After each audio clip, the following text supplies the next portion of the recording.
Hello, ladies and gentlemen, and everybody else. What's up, fuckers? This episode is brought to you by LegalZoom. LegalZoom is a pretty awesome service, and what it is a website. It's essentially a self-help website that allows you to do a lot of the things that you would ordinarily have to go to an attorney's office to handle. You can do it yourself online. They were developed by top attorneys to provide self-help services at your specific direction.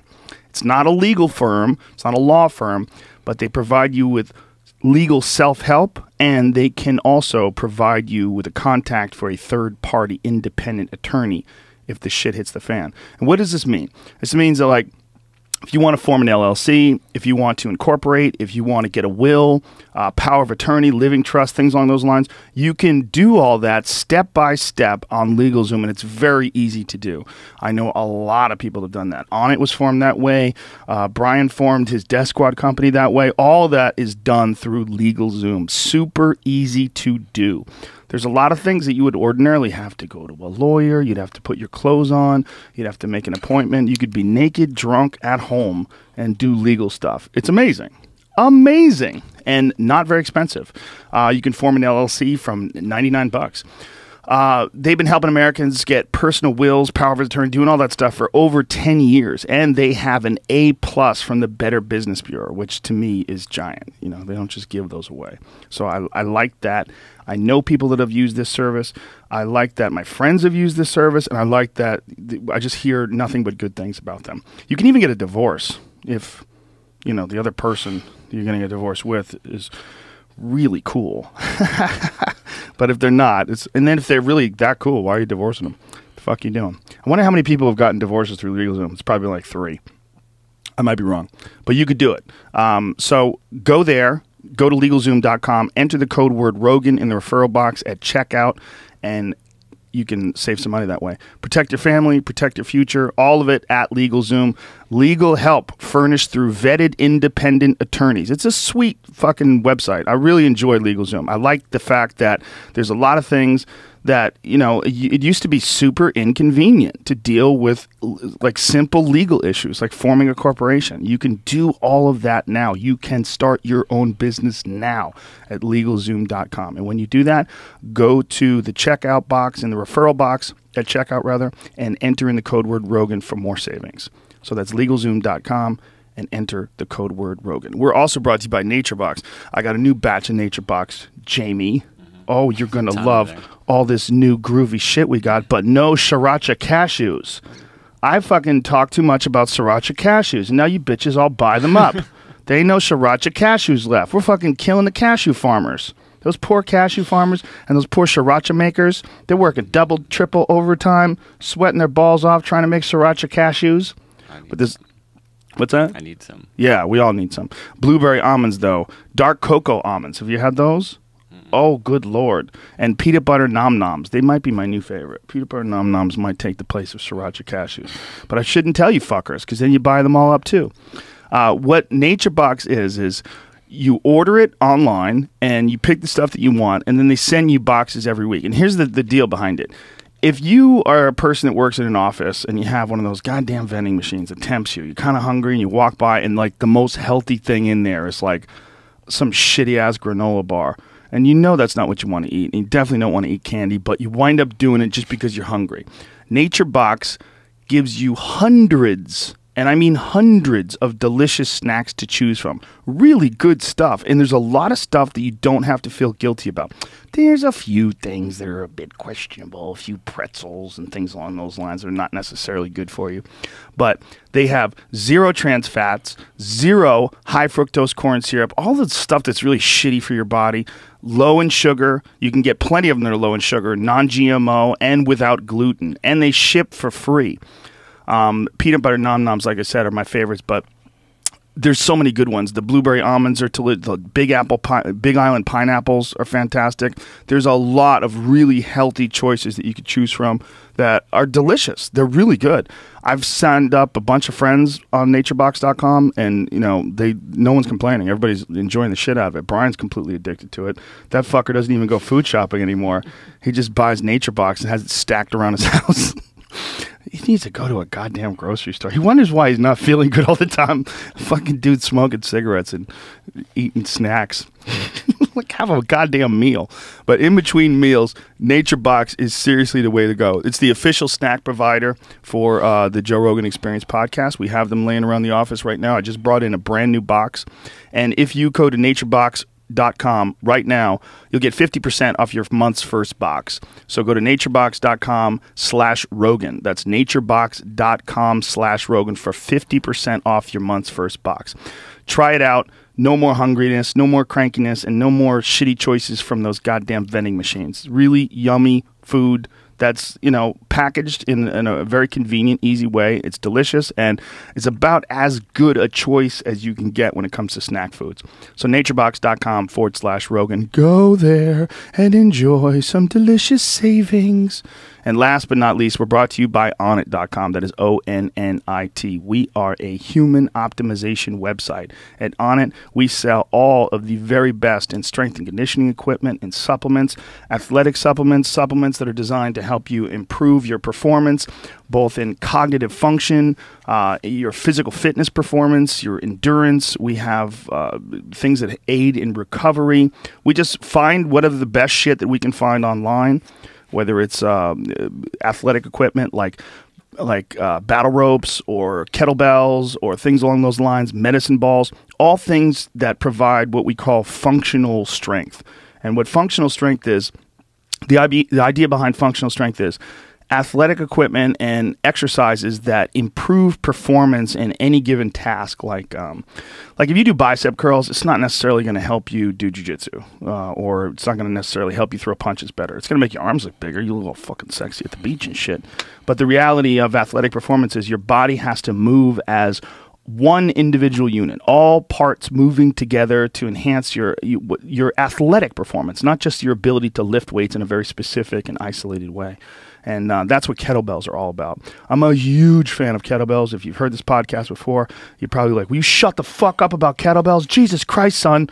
But I just think that these bad fucking Russians, they figured out some cool shit. And they figured out a long time ago one of the best ways to improve athletic performance is this thing called a kettlebell. It's like a bowling ball, an iron bowling ball with a handle on the top of it, and it's all about swinging these things around, and it's all about overcoming inertia and using your whole body in these explosive movements, and it is just absolutely fantastic for developing full body strength, where you can just move couches easier. If you're doing any sort of a sport, whether it's tennis or anything, you will have more physical strength to draw upon. And we sell the very best ones that we can find, including the Primal Bells and the Zombie Bells, which are two artistic kettlebells that we had designed. We had the Primal Bells designed, the great apes. It's chimpanzees, howler monkeys, orangutans, and gorillas, all various weights from 18 pounds up to 72 pounds. And they're all 3D balanced as well.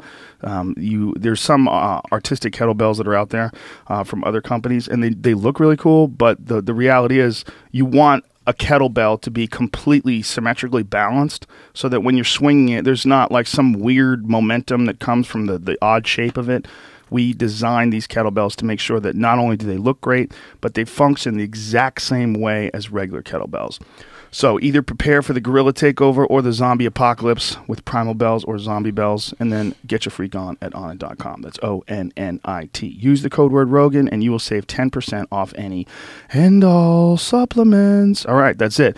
End of commercials. Robin motherfucking Black is here. Cue the music, young Jamie. Let's get going. Joe Rogan Podcast. Check it out. The Joe Rogan Experience. Train by day, Joe Rogan Podcast by night. All day.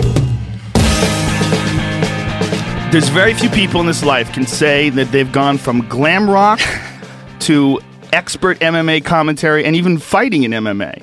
Very few people, other than maybe? you, Robin Black. There might be some lady out there somewhere, some chick, I don't know. Yeah, it's pretty weird. I tend to try to do stuff that I like. That's kind of my goal in life, is do a bunch of stuff I like. That's a beautiful goal, man. And if everybody did that, we would have a lot more happy people in this world. Yeah, I think you're right. You do a fantastic job. You work for the Fight Network in Canada, right? Yeah. And you do a fantastic job of breaking down fights, and your enthusiasm is so contagious. It's really cool. Oh, thanks, I've really enjoyed watching those videos because as a person myself who's a huge fan of fights and just there's so many aspects that I think that maybe the casual fan might miss, or the person who has never trained or competed might miss, and you do a great job of sort of encapsulating those really important moments and highlighting them and isolating them, and you do it all with passion. It's really fun. Man, thank you. That is the coolest thing anyone's ever said to me. Like, I really fucking love doing these things. Like, you could tell. Yeah, I do. Like, to spend hours sitting there and look at how beautifully these guys moves, and the moment in time where two unwilling guys are like, they each are trying to choreograph their own thing. Right. And what's going on psychically, what's going on mentally. Like, honest to God, I've done a lot of fun things, and they all seem to kind of lead to this. And if I could only do one thing for the rest of my life, I'd spend my time in my little lab researching what's going on when two men fight. Like, that's what I do with my life. And that's what I do now, and I absolutely love doing it. Yeah, you could tell. And like I said, as someone like me who's also a huge fan of MMA and a huge fan of watching two people try to figure each other out in the most dangerous and the most high-stakes sport, I think, in the world. Maybe not the most dangerous as far as, like, I mean, I guess, like, maybe NASCAR is probably more dangerous, but the high stakes of the human hand-to-hand combat, to me, there's so much on the line. There's so much psychologically going on, and there's so many little things. Like, I'm sure there's a lot that I'm missing if I watch basketball. I'm sure there's a lot that I'm missing if you watch football. But when it comes to striking and grappling and mixed martial arts, the variables are so gigantic. And the different approaches to overcoming those variables are so gigantic. Like, you did a recent thing on Gunnar Nelson. Yeah. And Gunnar Nelson, who is a jiu-jitsu expert and now an MMA fighter out of Iceland, who's a really interesting dude, like super stoic. Cold. Fucking cold as ice. Never smiles, never laughs. He's a weird dude, but wicked jiu-jitsu. I remember him from just before he ever got into MMA or high-level MMA. He beat Monson? Fucking Monson, who's a gorilla. I remember seeing this little guy on Monson's back. I'm like, who is that motherfucker? Like, that guy's a beast. How do you take Jeff Monson's back? Yeah, and that calmness, he uses that so intelligently. Like, I'm reading this book. Have you heard of this book, The Rise of Superman? No. Oh, dude. You have to read this book immediately. So this guy goes and he has researched the biochemistry that's happening in the brain at the moments where people feel like a surfer feels like at one with the wave, or a free climber feels at one with the wall. There's actually biochemistry happening in the brain, and there's four neurotransmitters that are released simultaneously. And in that moment, there's all of these things that humans do better.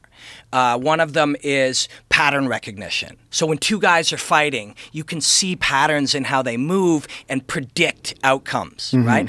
And different guys get into it in different ways. The bulk of the research is on action adventure sports, like flipping motorcycles through the air 5 times and stuff. Because those guys, if they are not in that state, they die, right? So the level now, like, there's exponential growth in what people can now do in that state, because it's sort of a global experiment that men are pushing each other further and further. I mean, everybody used to gather around to see Evel Knievel jump 10 buses. Now, every day, 10 guys do that and flip 4 times while doing it.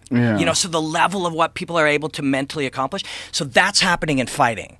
And I'm obsessed with science. So that what's going on physically is fascinating, what's going on psychologically, but the science is crazy. And that's kind of where my research is going now. Like, if you could take an EEG and put it on their brain in the highest moments of combat, what's going on in there? I wonder if you ever could do that, because if they were in that highest moment of combat, and they had an EEG on their brain, would they be thinking the same? Because would they realize they had an EEG on their brain? Would it distract them? Well, in theory, if all these people screaming and you sitting at the side of the cage and wearing your underpants getting punched in the face, if all that isn't distracting, a couple of things on your head, it's hard to say though.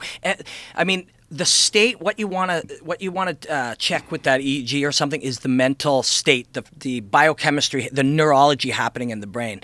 And if they're not in that state, you can't do it. But people have done it in other sports. They've done it and looked at what's happening in the brain. And there's something called hypofrontalism, where actually less is happening in the front of your brain during these moments of like perfect performance. And that's what this book's about. This guy is like chemically analyzing the highest level of performance.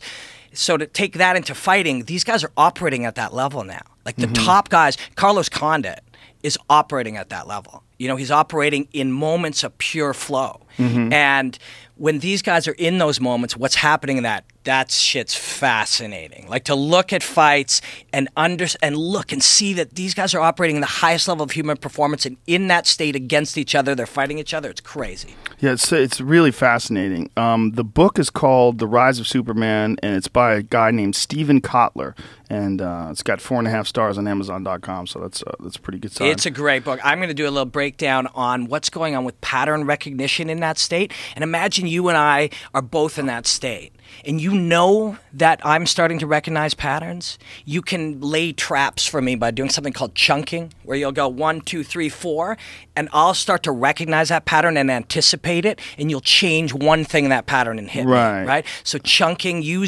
understanding that I'm predicting your patterns and using that against me, like all of that kind of stuff just fascinates the shit out of me right now. Well, that's always been a big thing about striking, about changing up the speed of your approach, and also throwing feints in, pretending to go one way and going another. There's all sorts of different things that people have done to try to offset pattern recognition. In each other's brains. Like your brain, the better your brain performs, the different I have to approach to make you pay for having such a good performing brain.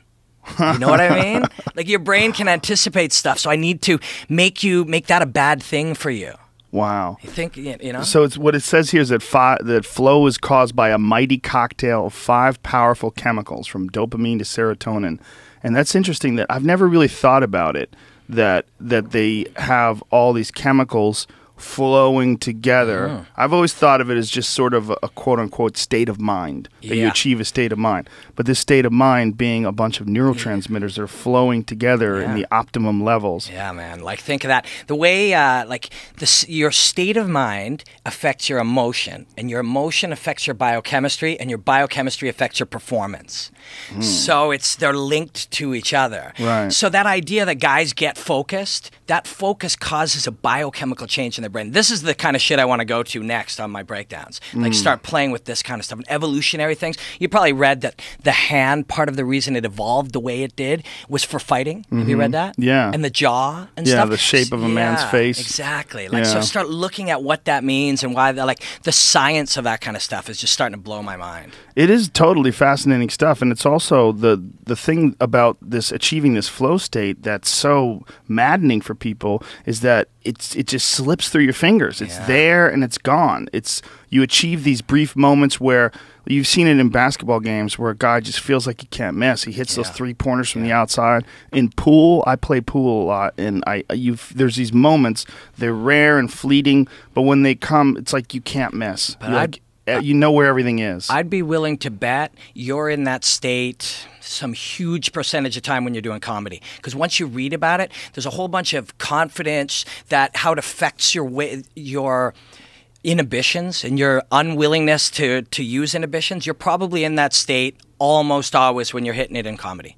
Yeah, I would think so, because when you're doing comedy, I've always described it as you're more like a passenger than you are like the pilot. You're just kind of like doing it, and like sometimes words will come out of your mouth and you're like, I don't even know if I could take credit for those words, because I guess it's not.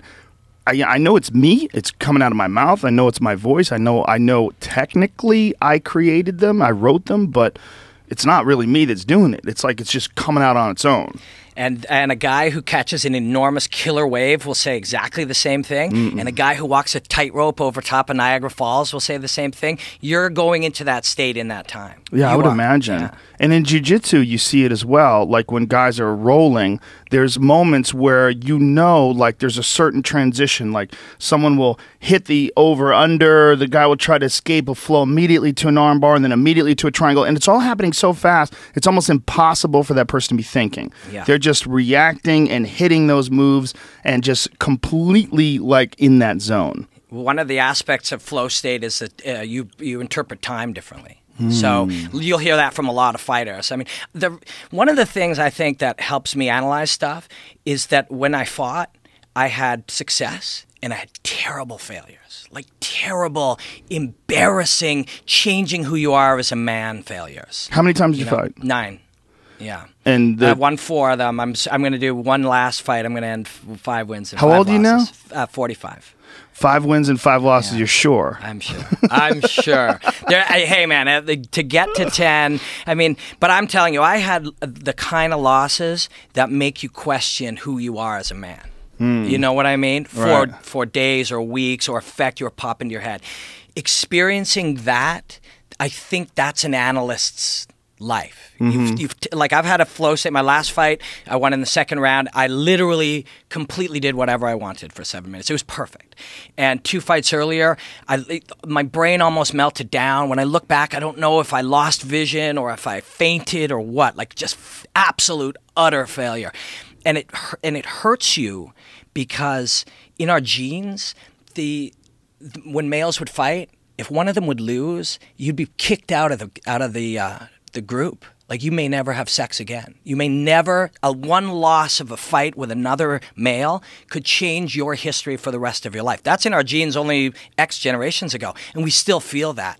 But failure is really fucking brutal. But it makes you look at these things differently. Like now when I look at these elite level fighters who can do that every day, I have such a marvel in what they're capable of, and I think that's because I got brutally embarrassed in fight before, you know? And I think, and you sure don't like that experience, but it changes who you are, and hopefully in good ways later on. Well, it also, when you lose, and whenever you fail at something and you feel that awful feeling of failure, the motivation that comes from that to never feel that again is almost impossible to recreate without having experienced failure. You find it in comedy. I experienced it in fighting as well. Like those moments where when it's over, you just feel like such a hunk of shit that when you're training from then on, your intensity is so much higher because the stakes are higher because you know that a brutal beatdown by somebody is such a horrible proposition, not just in the moment, but after that moment. The thinking about the act, the thinking about it, the same as failing. Like I think failure as a person, and especially as a man, I think it's a huge part of life. I think it's an important part of life, and it's the people that stay on the couch and don't risk anything. That's trying to stay comfortable is one of the worst decisions you could ever make as a man. Trying to stay comfortable is a terrible, terrible path. Yeah. Because you're just going to stay soft and weak, and you're never going to figure out anything. You're never going to accomplish shit. I've got to do some pretty fun things. I have a really good life. I like everything that I do. And I got a killer wife, and I live in Canada and have fun and stuff. And I really think the only 2 things that I ever had going for me was that I have a crazy good work ethic, and I'm not afraid to look like an idiot. I don't give a fuck. I am not afraid to look like an idiot. Failure sucks and it hurts you, but being not afraid to be made fun of or put down or looked at and laughed at and not give a shit about that, you'll try stuff. You know, you'll go for things. Like, you'll do stuff. And, I mean, man, nobody ever had more haters than a guy who wore eye makeup and tried to go into the fight game. Like, I mean, fucking everybody hated me. Everybody in Canada. Like, anybody in the fight business. And here I am fucking 6 years later. All you can do is put your head down and try to do good work. You can't do anything else. Nothing. You can't kiss anybody's ass. I was talking to Eddie about this too. You can't kiss anybody's ass. You can't beg your way out of it. You can't buy your way out of it. If they hate you and they think you're a joke, the only answer is to just try to do great work. There's no other cure. And that's what I tried to do. Yeah, I think in that sense, sometimes it's good to have haters. Because it keeps you motivated. It keeps you motivated, and it also it's a balancing act. You know, I think the world needs yin and yang. The world needs push and pull. And I think that having some negativity in your life, it makes the positivity feel so much better. Yeah. Yeah. No, it makes a lot of sense, man. I mean, we were just talking about losing. What if there is that evolutionary reason and that like deep in us that, oh my God, I'm going to be pushed out of the group and never have sex again. I'm going to wander the earth alone for the rest of my life. That's in us. But I think also, I forget where I was going with it. He's not even stoned, ladies and gentlemen. No, I had an edible this morning, actually. Uh-oh. Yeah, I mean, it's just one of those things. It's a miserable, miserable thing. But I know where I was going. Winning is so good because losing's so terrible. You know? Yeah. Like, I mean, if losing didn't suck, winning would be, oh, cool, let's go try and win again next weekend. I remember when I was competing the day of the competition, there was always moments where I was like, I got to stop doing this. Like, this is just too much stress. This just feels terrible. This is just, and then once I would win, I would go, this is the greatest feeling the world has ever known. Like I feel sorry for people who don't know what this feels like. To just, to win like a major Taekwondo tournament or something like that. It was just the craziest feeling. Like you just felt like, wow, all that work paid off. And that fuels you as a person to accomplish other things. It gives you this understanding of focus and of motivation and discipline. And then if you apply all those things to anything, to writing, to whatever you're trying to do, to building a business, to whatever you're trying to do, you can accomplish things that you felt were insurmountable before. For sure. I mean, there was the opposite of that too is in us. I think we all think if the zombie apocalypse happens tomorrow, I'll be the guy who rolls the car off my wife, picks her up, runs out of here, kills 10 zombies on the way, gets on the helicopter and gets out of there. But that's not entirely always true. And you need to find that out about yourself. Right. You need to face the fire to understand what it's like to be under extreme pressure. Yeah. And losing makes you say, I'm not necessarily that guy who fucking flips the car, does that, jumps, kills 10 zombies. But then if you can come back and win, you go, you know what, if I'm at my best, if I'm focused, if I have my shit together, some of the time I can be that guy. And I think that's what you kind of hope for. Well, it's also objective analysis of your own shortcomings and your own strengths. And that comes in martial arts. It's a huge factor in martial arts because especially when you're training, when you're in the gym and you're sparring with, if you got a great gym, like you're training at 10th Planet Jiu-Jitsu or something like that, you got just a whole room full of killers. And everyone kind of knows the food chain. Everyone knows where everybody stands. And why does everyone know where everybody stands? We know where everybody stands because we're tapping each other out on a regular basis. And so because of that, you're forced to really analyze your game. Like, this motherfucker gets me in his guard, I'm in trouble. Like, I got to stay out of this guy's guard. I know this. Why? Because I've been caught. I understand it. Whereas if you don't have any experience overcoming adversity, you're like, nobody's catching me. And then you get in there with somebody who just ragdolls you, and you're like, what the fuck? And like, your ideas of who you are change. Because you have this distorted, like, how many guys out there that have never fought have this crazy distorted perception of what they're capable of? Insane. Like, nobody looks at Tiger Woods and goes, on the right day, I'm beating that guy 18 holes. Bro, you don't know how I play golf. Exactly. If I played golf, I would dominate. Yeah, because I'm taking it to the streets. It's going to be fucking street golf, Like, guys really think that, but that's a lack of understanding of what that really is. I mean, you can kind of see it, the willingness or the ability to go, there's trouble, I'm going to hit it with this fist. That's in every guy. So they don't understand that other guys have an understanding of physics, an understanding of where the body works, what happens when you hit somebody in the throat, the natural instinct to roll away gives them your back. Like, all the most basics, they don't even understand that exists. Right. So they have the idea that if I hit that thing with this thing, I might be able to beat it. Yeah, they think that somehow or another they're tougher. Somehow or another they're more alpha. They're whatever goofy shit they have in their head. And it's just a prop. It's like a building that they use for a movie, but there's nothing inside the house. Like, you have this fake facade, and then behind there's no house. Where's your fucking house? And some fucking beast mounts you and starts pounding on you, and you give your back, and you're like, and then after that's over, you're so devastated and defeated, and your perceptions of who you were so screwy. I can't tell you how many times I've had guys tell me that they would never lose if they fought.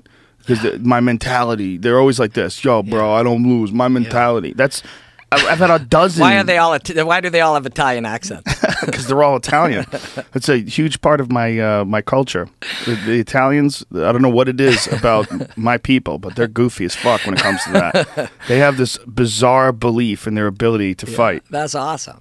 I don't know what it is. It's still wrong most of the time. If even if it's wrong, like you see dudes do terrible things, treat people bad, be assholes. If that guy took a beating when he was 15, he'd be a better person. You're right. He would be a way better guy today. He would treat people better. But there's not enough of that going on. We're really soft. Like our culture is really so.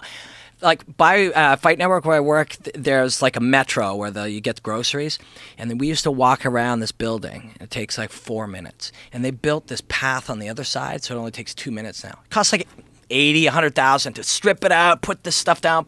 What the fuck are we doing that for? Well, you're in Canada though. What part of Canada? Yeah, Toronto. Gets cold as fuck in Toronto. But 2 minutes. I mean, like we're gonna literally spend money to make sure that people don't have to go do more effort for 2 minutes. Even escalators. Like, why do we make this shit? Like, you know what I mean? In the history of humankind, there has never been a softer culture than North America. Canada, you have never in human history. It's true. You know, and that's I think another reason why fighting is so interesting because. In a world like that, let's go see what happens when we see the opposite of that. When we see people who drive it to the hardest level, push it as far as they can humanly go, and go in against another guy. You're talking about a guy saying, oh, I'm hard. That guy's fucking hard too. Right. The guy you're fighting is also mentally unbelievably talented. He's better than you. Yeah, and he's training every day, and he's objective, and he's got a real balanced sense of who he is. He's a real martial artist. Yeah, that's a good point, that how soft we are is one of the reasons why it's so exciting to see someone compete in such a dangerous and volatile profession. But the critics of MMA would say, well, the reason why we are so quote-unquote soft is that our race, or the human race, is evolving, and that we are moving towards a state where we no longer require physical conflict. I think that martial arts is the key to that gap and this would seem like contradictory to someone who doesn't engage in martial arts, but I think that the realities of the biology, the realities of the body itself, and the long history of combat that's ingrained in our genetics, our DNA has this long history of all these people before us that had to fight to stay alive, whether it's to fight off animals or fight off intruders or fight off, and all this conflict is almost built into the system. And one of the best ways, in my opinion, to ensure peace is to actually exercise out all of that conflict in the gym so that it doesn't exist in society. It doesn't exist in the workplace, and it doesn't exist in friendships, and it doesn't exist in the world at large. It only exists in dojos. It only exists in gyms.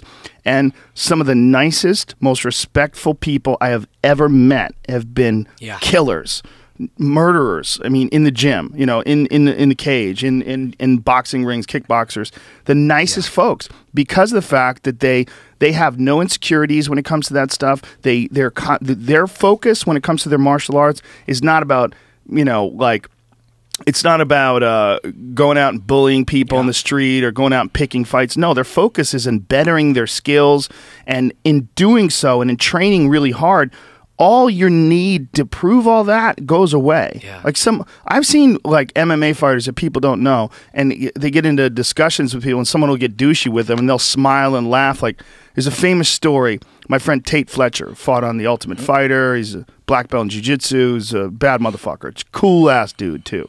Super nice. If you're a friendly guy, Tate's going to be your best friend. He's just the nicest guy ever. But we were in the Hard Rock Hotel, and there was this big fucking kid, man. He was like 6'6", maybe, at least 6'4", 6'5", and Tate's like 6'4". So this guy was bigger than Tate. And probably a big... he's probably college age, 23, 24, and he was just being a fucking drunk asshole to everybody and just walking around with his shirt off, this big giant kid. And he got to Tate's door, and he said to Tate, hey man, that's my fucking room. And Tate's like, no, I'm pretty sure it's my room. Yeah. It's like, I got my key right here, and I'm going to use the key. And Tate goes, take it easy. And Tate opens his door and goes inside. And I had the room next to Tate, so I go inside my room. And I hear bang, bang, bang. I hear banging on Tate's door. And we had our doors open. You know, we joining. had, the joining rooms. And I stepped through Tate's door. What the fuck's going on? Is that same guy? And so Tate opens the guy. He goes, don't you shut the door on me, bitch. Like, it was like some crazy moment where this guy was just, like, not just picking a fight, but going after Tate once he went into the room. They go out into the hallway. It's weird that people do that at all. It's just a big bully. Just a big bully who used to be, used to being a big bully. And Tate goes, what do you want to do, man? What do you want to do? He goes, I'm going to kick your fucking ass. So Tate goes, why don't you come over here and swing on me, man? Come on. So Tate is standing in front of the dude, and the dude is like, oh shit, this is really happening. Yeah, right. And then Tate throws an inside leg kick and then pulls guard, grabs the guy, pulls guard. Before the guy even knows it, Tate hooks an omoplata, is on the side of the guy, and then security shows up. So he's got this guy in an omoplata. He's got his arm under his neck in an omoplata, and security shows up, and they go, stop.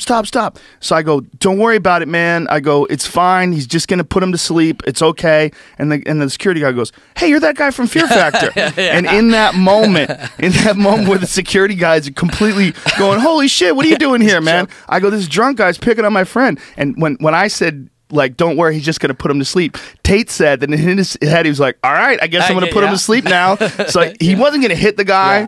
He just decided, like, look, if I hit this guy, then it becomes this crazy assault and there's marks on him. So Tate just chokes him, puts a rear naked choke on him, and sleeps him right there in the hallway. His friends pick the guy up, and it's like a scene in a goddamn movie. His friends pick the guy up. They put him in the elevator. The elevator door closes, and the guy vanishes, and he disappears from life. End, and that just is laughs all night about it. For years, we still bring this up. This shit happened in like 2003. We still bring this up because it was so ridiculous. You've seen Ryan, what's his name, that jiu-jitsu guy in a bar, and he takes the guy down, takes his bat, or mounts him. Oh yeah. Ryan Hall. Yeah. It was like in a restaurant or something, it's in a right? restaurant. Calm as all hell. Don't worry about it. Gets him down, mounts him, waits till he's exhausted. Yeah. He's used to doing that all the time. Yeah, sure. That's the thing about training, is like you're used to struggling, like essentially for your life. Yeah. I mean, what is a tap?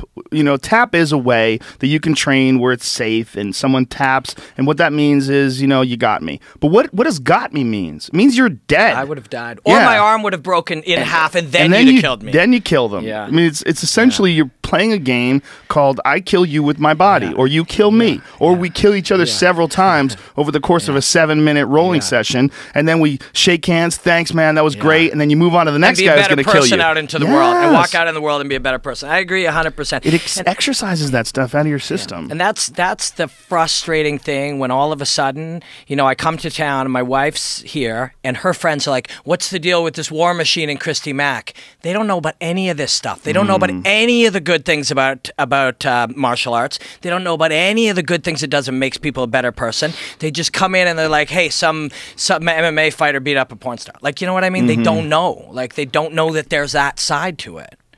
Yeah, that's martial arts makes your life better. Fucked up story. Yeah. I don't know what exactly went down. Like, people keep asking me to comment on it. This is the only thing I would ever say. Anytime, there's an altercation like that between a man and a woman, and a man hits a woman, it's never correct. It's always evil. It's always wrong. Yeah. It's beyond fucked that a guy could beat a woman. Yeah. It's beyond fucked, and it should be a heinous crime that's punishable in the worst ways possible. Yep. But I don't know what happened. All I know is it appears, according to her story, that he beat the shit out of her. Yeah. That's what it looks like. There's no evidence to the contrary, and that's awful. Yeah. So that's all I could say. I mean, I'm not commenting on it until I know more of what exactly happened. Sure. I don't know what the fuck went down, but I don't know how a guy could do that. I literally do not know how a man, especially a martial artist, He always likes to think of himself as not a martial artist. He's a fighter, you know? Yeah, and that's probably true. He's an animal, you know? Yeah. And there are those guys. Typically in the gym, you don't get guys get that good that are animals like that. They don't have enough. They have too much ego to go, I'm not good at this, so I have to train that to get better. So you don't. These guys come into, you know, a big gym, and they're new and they're tough guys. They're gone in a year. They don't have. They won't have the absence of ego enough to train the things they're not good at, and then they end up leaving. So it's rare that somebody has to be very driven of like a, you know, an animal style fighter type to get past that, to get to that level, or just be genetically really superior, you know, or whatever. It's rare that style of person becomes a high-level MMA fighter. Yeah, it is rare, because if you're that fucked in the head, usually you're not strong enough mentally to keep going and to get to that. So, War Machine's he's a high-level MMA fighter. Yeah. You know, I mean, it's just so disappointing. I had him in the podcast was 6 months ago, maybe something like that. Yeah, it's a weird it's thing. Unbelievably sad. But like you said, we don't really and know. his life's over. Yeah. His fucking life is over. I mean, I don't know what he's going to do, because he's been in jail twice now, and this is the third one, and a girl... Yeah, a pretty little girl like that. She's tiny, man. She's 100 pounds. Yeah, and you don't like to speculate on how this will end. That's changed the subject. It is disturbing. Yeah. It's a weird one, too, you know, not just this topic, but it's strange. Like, I like to analyze fighting. I don't really like to be an MMA journalist, because a lot of that time you're not talking about fighting. Guys are talking about this guy said that thing, or this sold that many things, or you know, why is this guy not a star? I don't care really about that shit so much. Like, to me, I'm just so unbelievably curious of what is going to happen when Demetrius Johnson fights this guy, and then after he fights that guy, sitting there and trying to figure out what the thing was that made that one moment like that. Do you know Jaron Villel? Yes. Yeah. Jaron Villel was reffing that match. We talk about bad refs. We talk about bad judges. Jaron's cool. And I ran into him in Winnipeg. Actually, Joe Dirksen was at this party, and you were talking about guys that kind of, you know, are cool. Dirksen works now in a prison, and he said guys will be like, I think I could beat you. And he'll be like, yeah, you probably could. Like, Joe doesn't give a shit. But Jaron Villel's there, and he was saying, oh, I really liked your Demetrius Johnson break. I'm like, thanks, man. Whenever anybody likes those, it means a lot to me, because I love doing them, right? And so we're talking about it. He goes, well, you know, tell me what else you saw. And I'm having a beer and whatever. And I said, why? And he goes, well, I was reffing that one, so I looked at a lot of tape too. And I'm like, really? That's cool, man. He goes, yeah, me and Big John, him and John are very good friends. They'll go on Skype and look at tape together and stuff. I'm like, wow, that's cool. Fucking cool that you do that. And he goes, yeah, I saw a couple of things. Oh, one thing he didn't say you missed, but he suggested, and it was fucking brilliant. Like, this referee that was reffing the main event picked up on this one, that basically when the two guys, when Demetrius Johnson ends up kind of in that center zone, not quite in the clinch and not quite at you know, in the pocket, kind of in that middle zone, he'll give you a little shove. Like, he'll come to put you in a position. Yeah. Well, he is looking for one of your only two logical responses.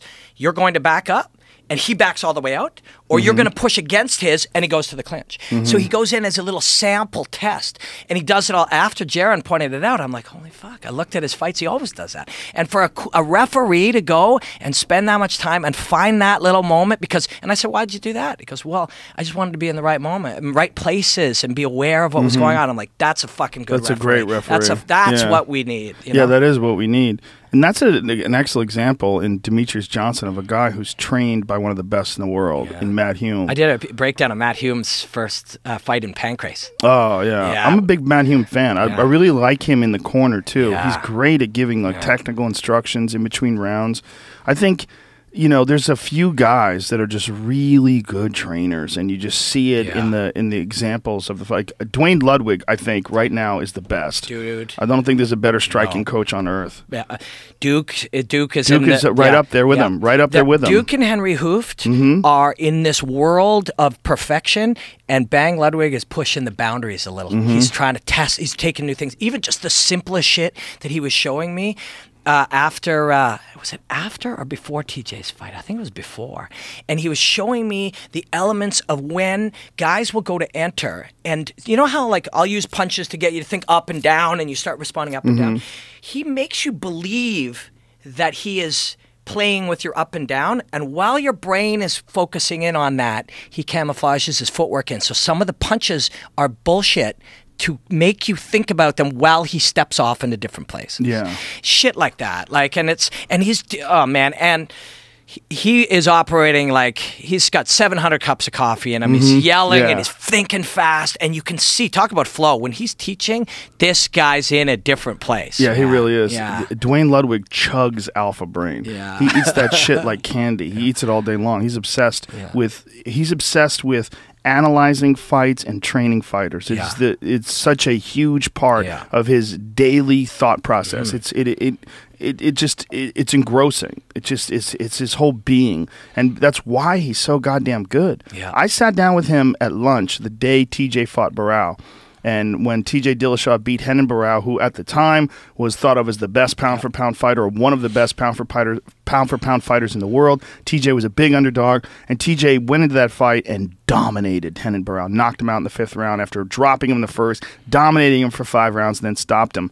But what was crazy was when I had lunch with Dwayne told me exactly what the plan was. Yeah. And then he went out and did it exactly that way. A lot of switching stances, a lot of capitalizing on Barao loading up and standing flat-footed, a lot of stepping to the outside, then immediately countering, and he did it over and over and over again. And TJ's a sponge, man. I had a chance to watch those two work out together, and TJ is just a sponge. He's a sponge. Everything Dwayne teaches him. Yeah. Sometimes it's like you got the brilliant teacher and the brilliant fighter, and then the two together make an even bigger thing. You know? And there's no conflict between those guys. They're really good friends, and TJ's a completely open book. Yeah. His cup is empty, and Dwayne is completely ego-free when it comes to teaching him. He's all about getting TJ better. TJ's all about getting better, and they're great friends. These guys love each other. Yeah, so they're always laughing and joking and palling around together. Like when TJ beat Renan Barao, and there was this moment after the fight where they hugged, and they're both crying. It's real. Woo! Yeah, fucking real, man. I was tearing up when I was watching it, cage side. It was crazy. Amazing. Yeah, it was incredible. It really was. And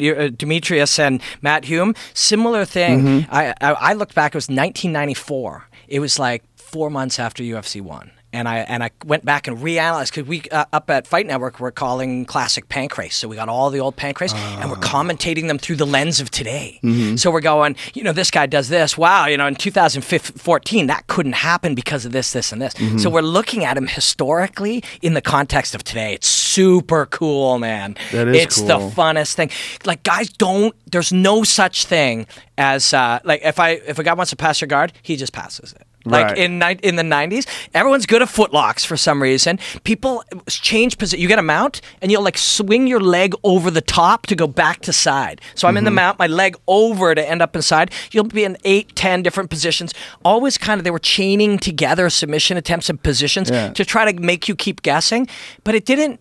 Like, it had overstayed its welcome. You're looking at it and going, this doesn't work, but they're still doing it. Yeah, well, it's fascinating. Like, dog shit jiu-jitsu is what it is. Yeah. I watched Coliseum 2000 with Hickson Gracie over his house, like way back in, I gotta say, it was probably like 2004 or 2005 or something like that. It was back when Hickson was still thinking about fighting. Yeah. And it was a few years after he had fought Funaki in Coliseum.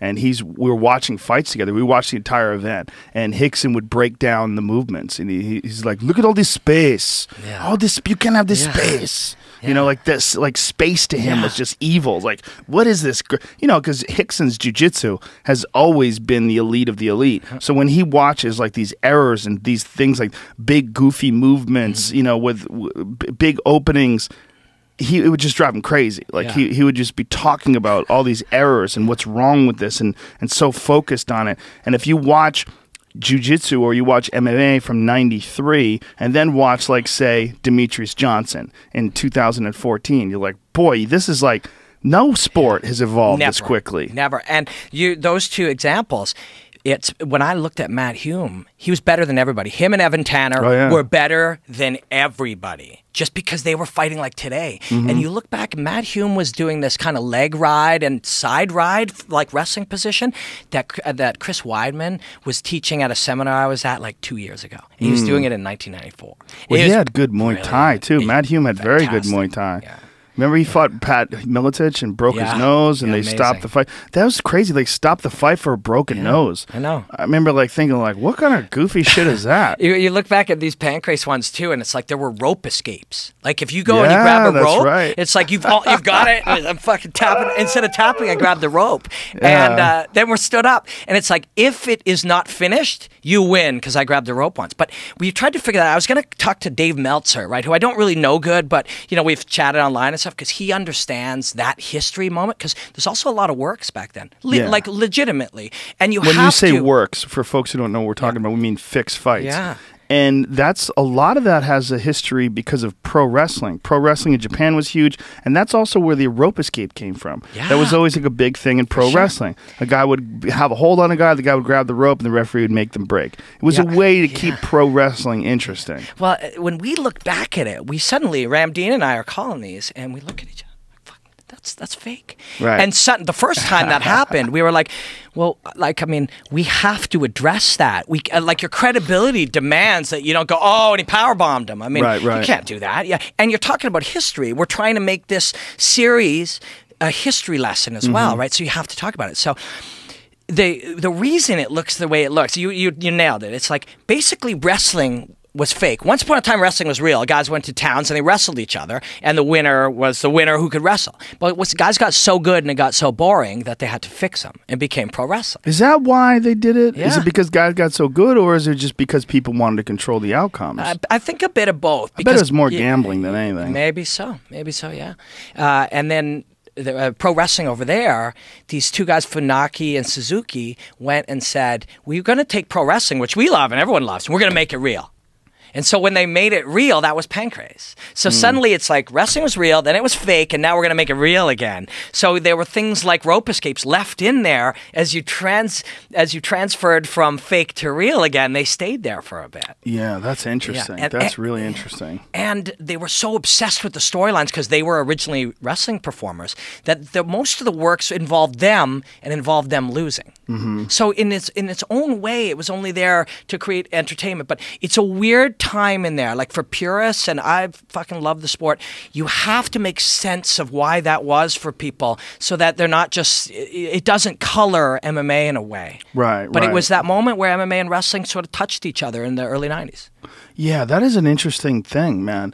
It's also an interesting thing that we were saying this, that I don't think there's ever been a sport that has changed so much and grown so much in just a period of 20 years. Yeah. Like this 20, if you go to UFC 1 and then go to, I don't know, what number are we on now? Like 170, 78, 77. Yeah. If you go and just go to 2014, 2003, or 1993 to 2014, it's gone through like 1,000 years of evolution. Yeah. The level is so different. The level of athleticism, the level of endurance, the martial arts skill, like everything's different. Everything's different.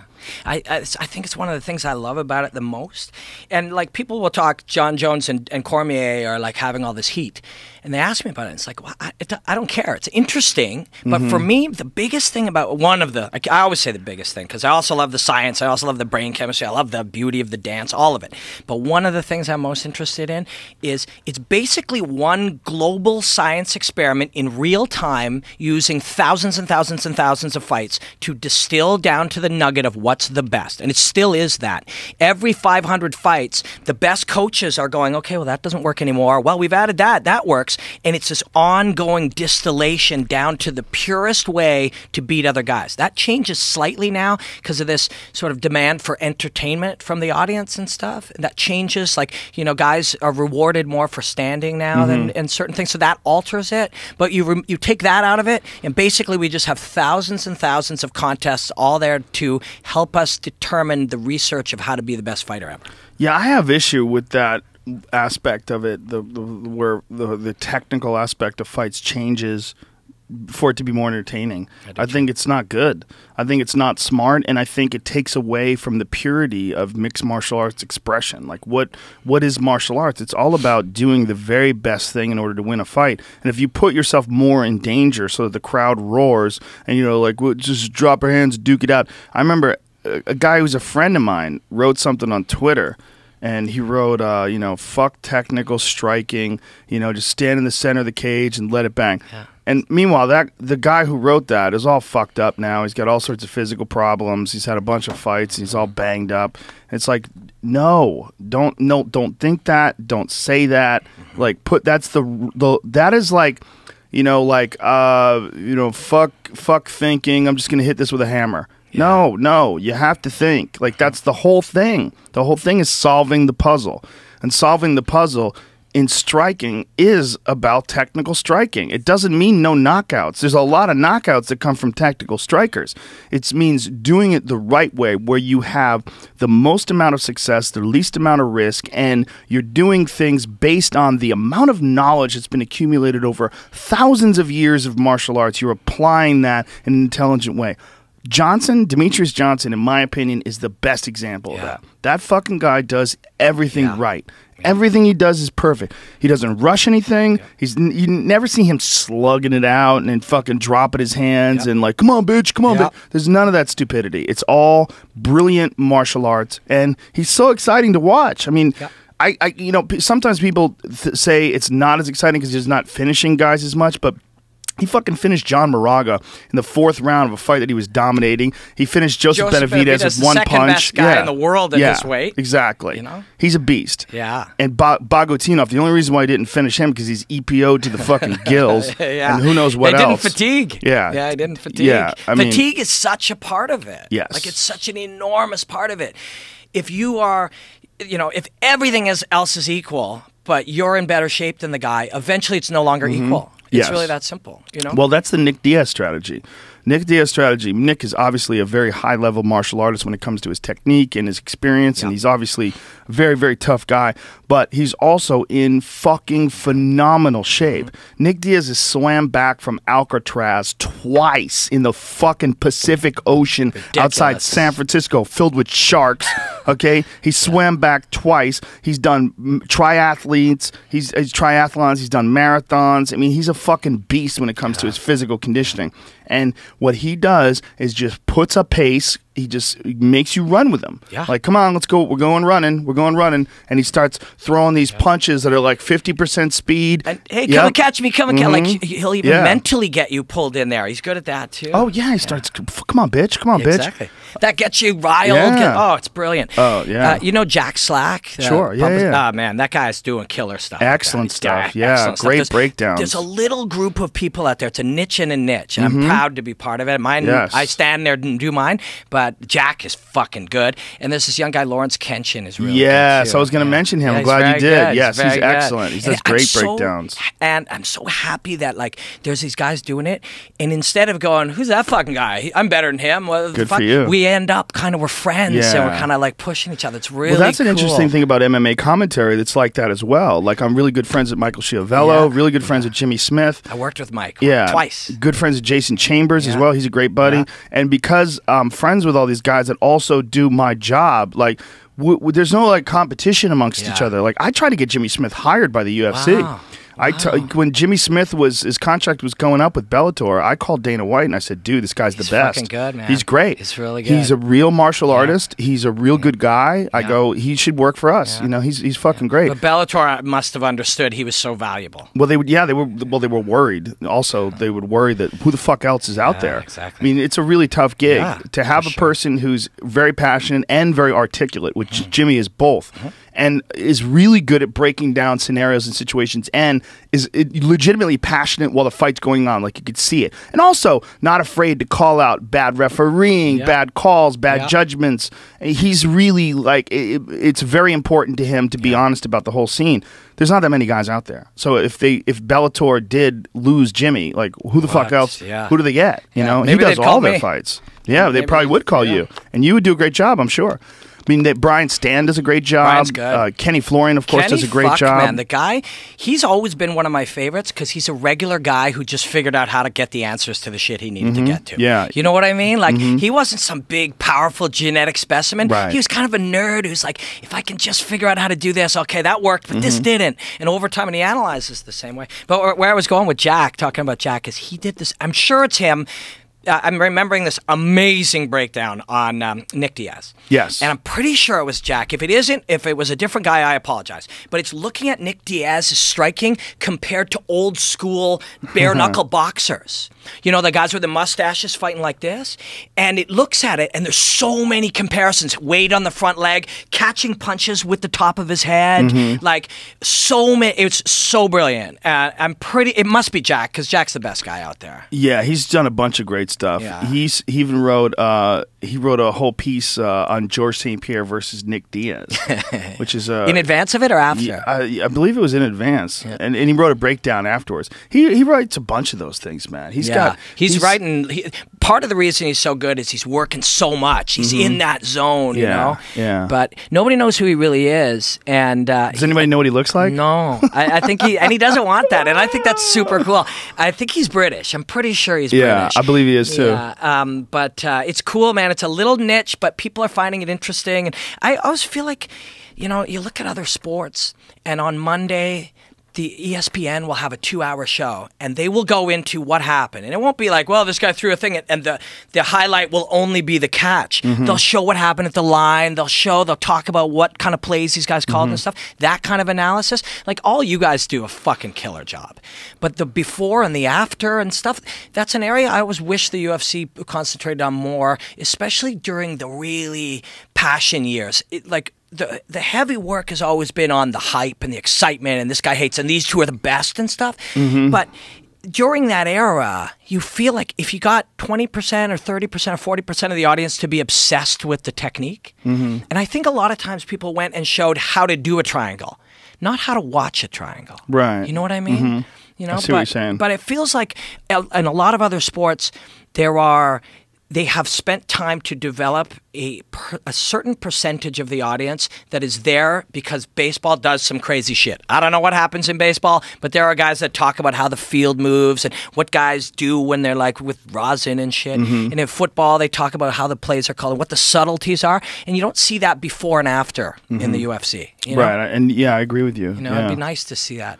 They're doing a lot of that though on the breakdowns that they do on Fox Sports. You know, like Carlos Condit does a fantastic job of that. I haven't seen his. No, I'm sorry. Did I say Carlos Condit? I didn't mean Carlos Condit. Who the fuck did I? Who does that?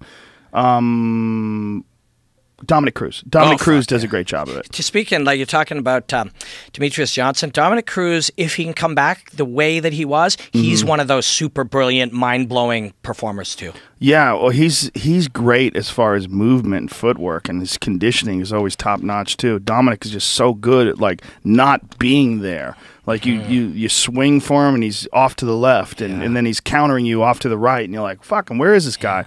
But he does a great job. Like, he did a great breakdown of Kung Lee versus Rich Franklin. Yeah, with explaining the right hook, I think. And he right hook. Drew out the right hook. I think, he did a great job of explaining, like, you know, when someone is like head straight up in the air and they don't move off the center line, that shit drives me crazy. I watched it. I was like, fucking, who's training you? Like, why are you, like, what's going on here? And then you watch a guy like TJ Dillashaw, satisfying because he does all the right things, because he's constantly moving off the center line, because he's completely unpredictable. So, like, when Dominic did a great breakdown of what Franklin did wrong and where the errors were, and he's done that for a bunch of different fights. So Dominic is really good at that. Yeah, he's fucking talented.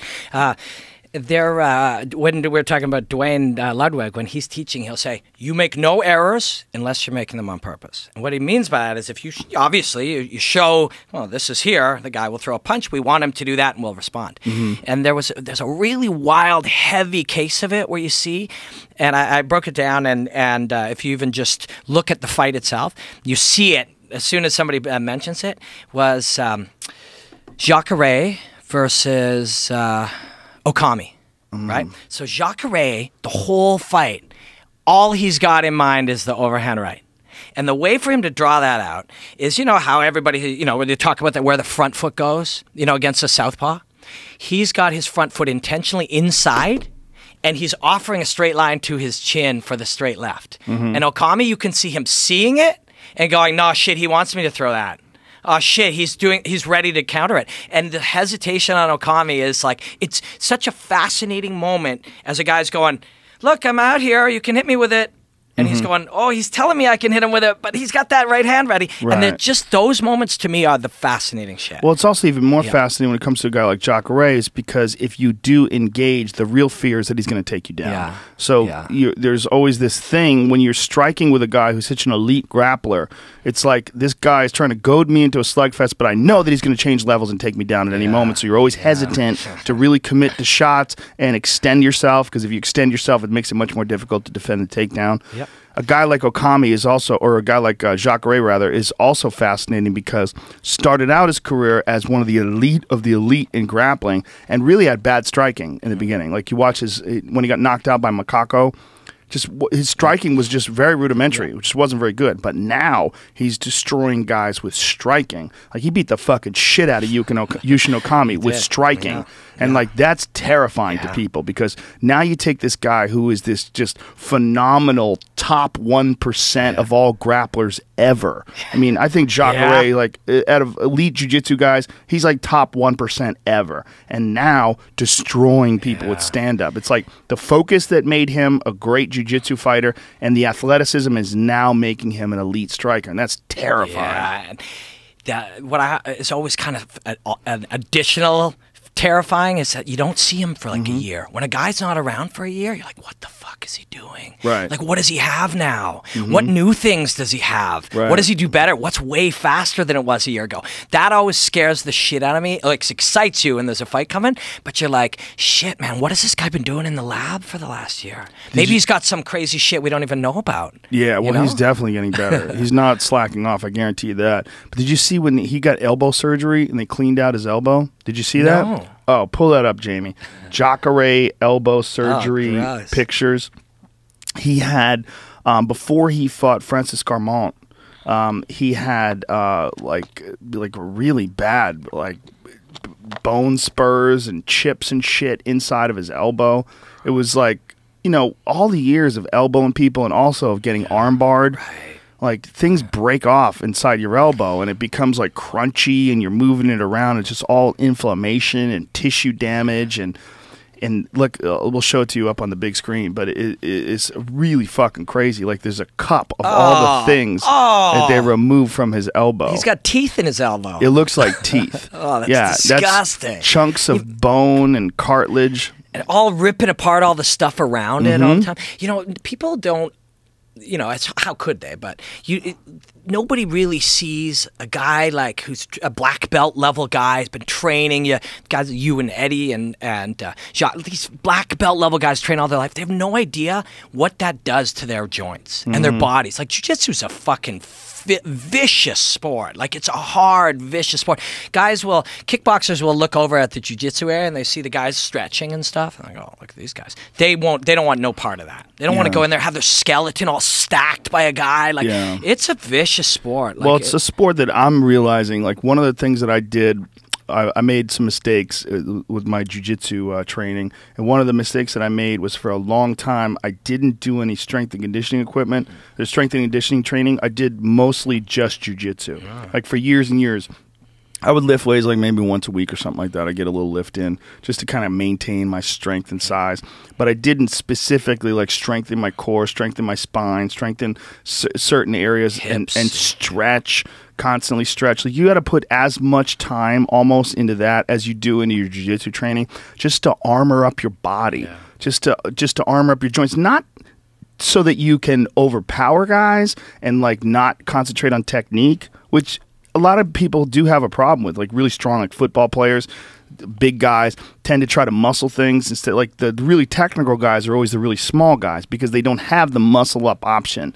So their option is only to use the proper technique and leverage. But strengthening your body is important just to prevent injuries. Just strengthening your hamstrings to prevent knee injuries, strengthening your quads, prevent knee injuries, strengthening your neck, strengthening your back, like strengthening lower back, stretching.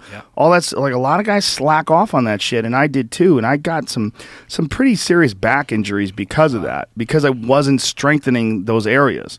You know, like, for the longest time, I very rarely worked my back. I didn't do like rows or any like exercises specifically. So having like an issue with discs and stuff like that forced me to really concentrate on that. Yeah, that's nasty stuff. Yeah. And then, guys get back injuries and doctors give them like opiates and stuff. That shit can wreck their lives. Like a bad back injury leads to something like that. And next thing you know, you're filleting dudes for money for heroin. Hey, how'd you get there? It was a bit of a leap. I recognize.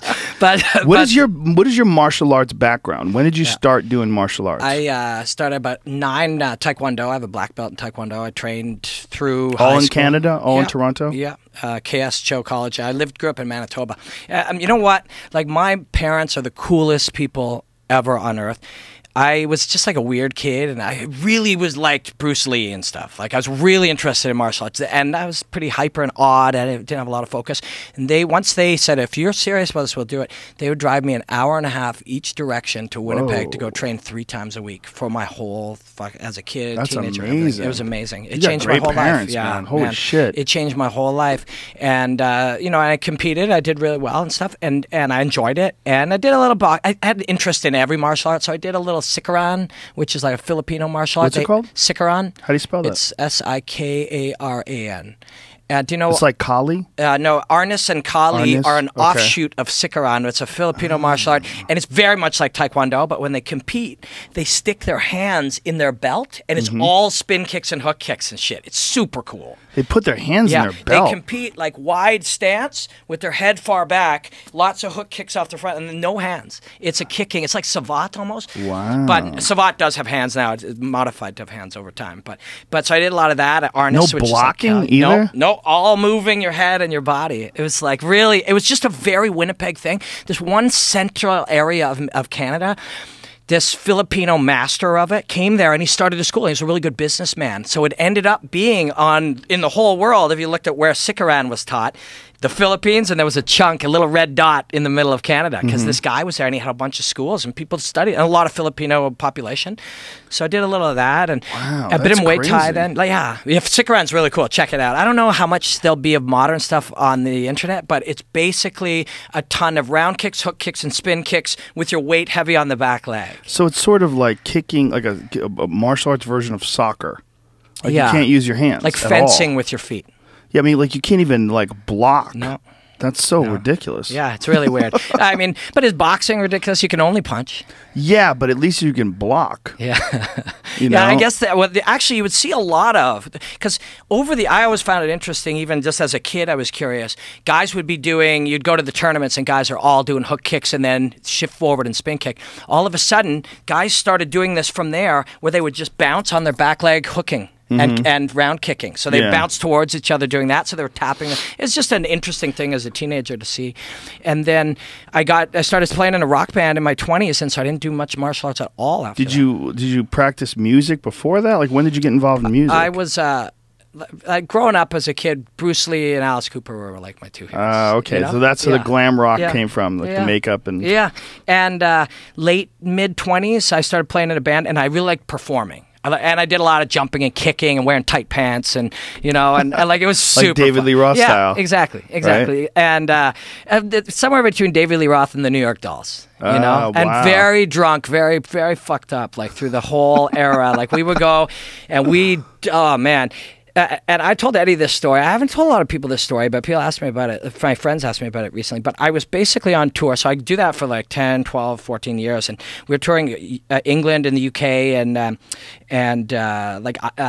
Italy and a few places like that. We did really well over there. And I had a seizure from just doing so much drugs and drinking so much. Whoa. And I had been... when I came back, the doctor said the vodka and Red Bull was actually the biggest component. The fact that I took a lot of speed over the 3 days without sleeping let me drink more vodka and Red Bull. But basically, as the sugar leaves your body, it goes down and you get sick. And when the alcohol then leaves your body, it draws more sugar out and you have a hypoglycemic seizure. So I'm laying on the couch. I felt terrible for like 10 hours.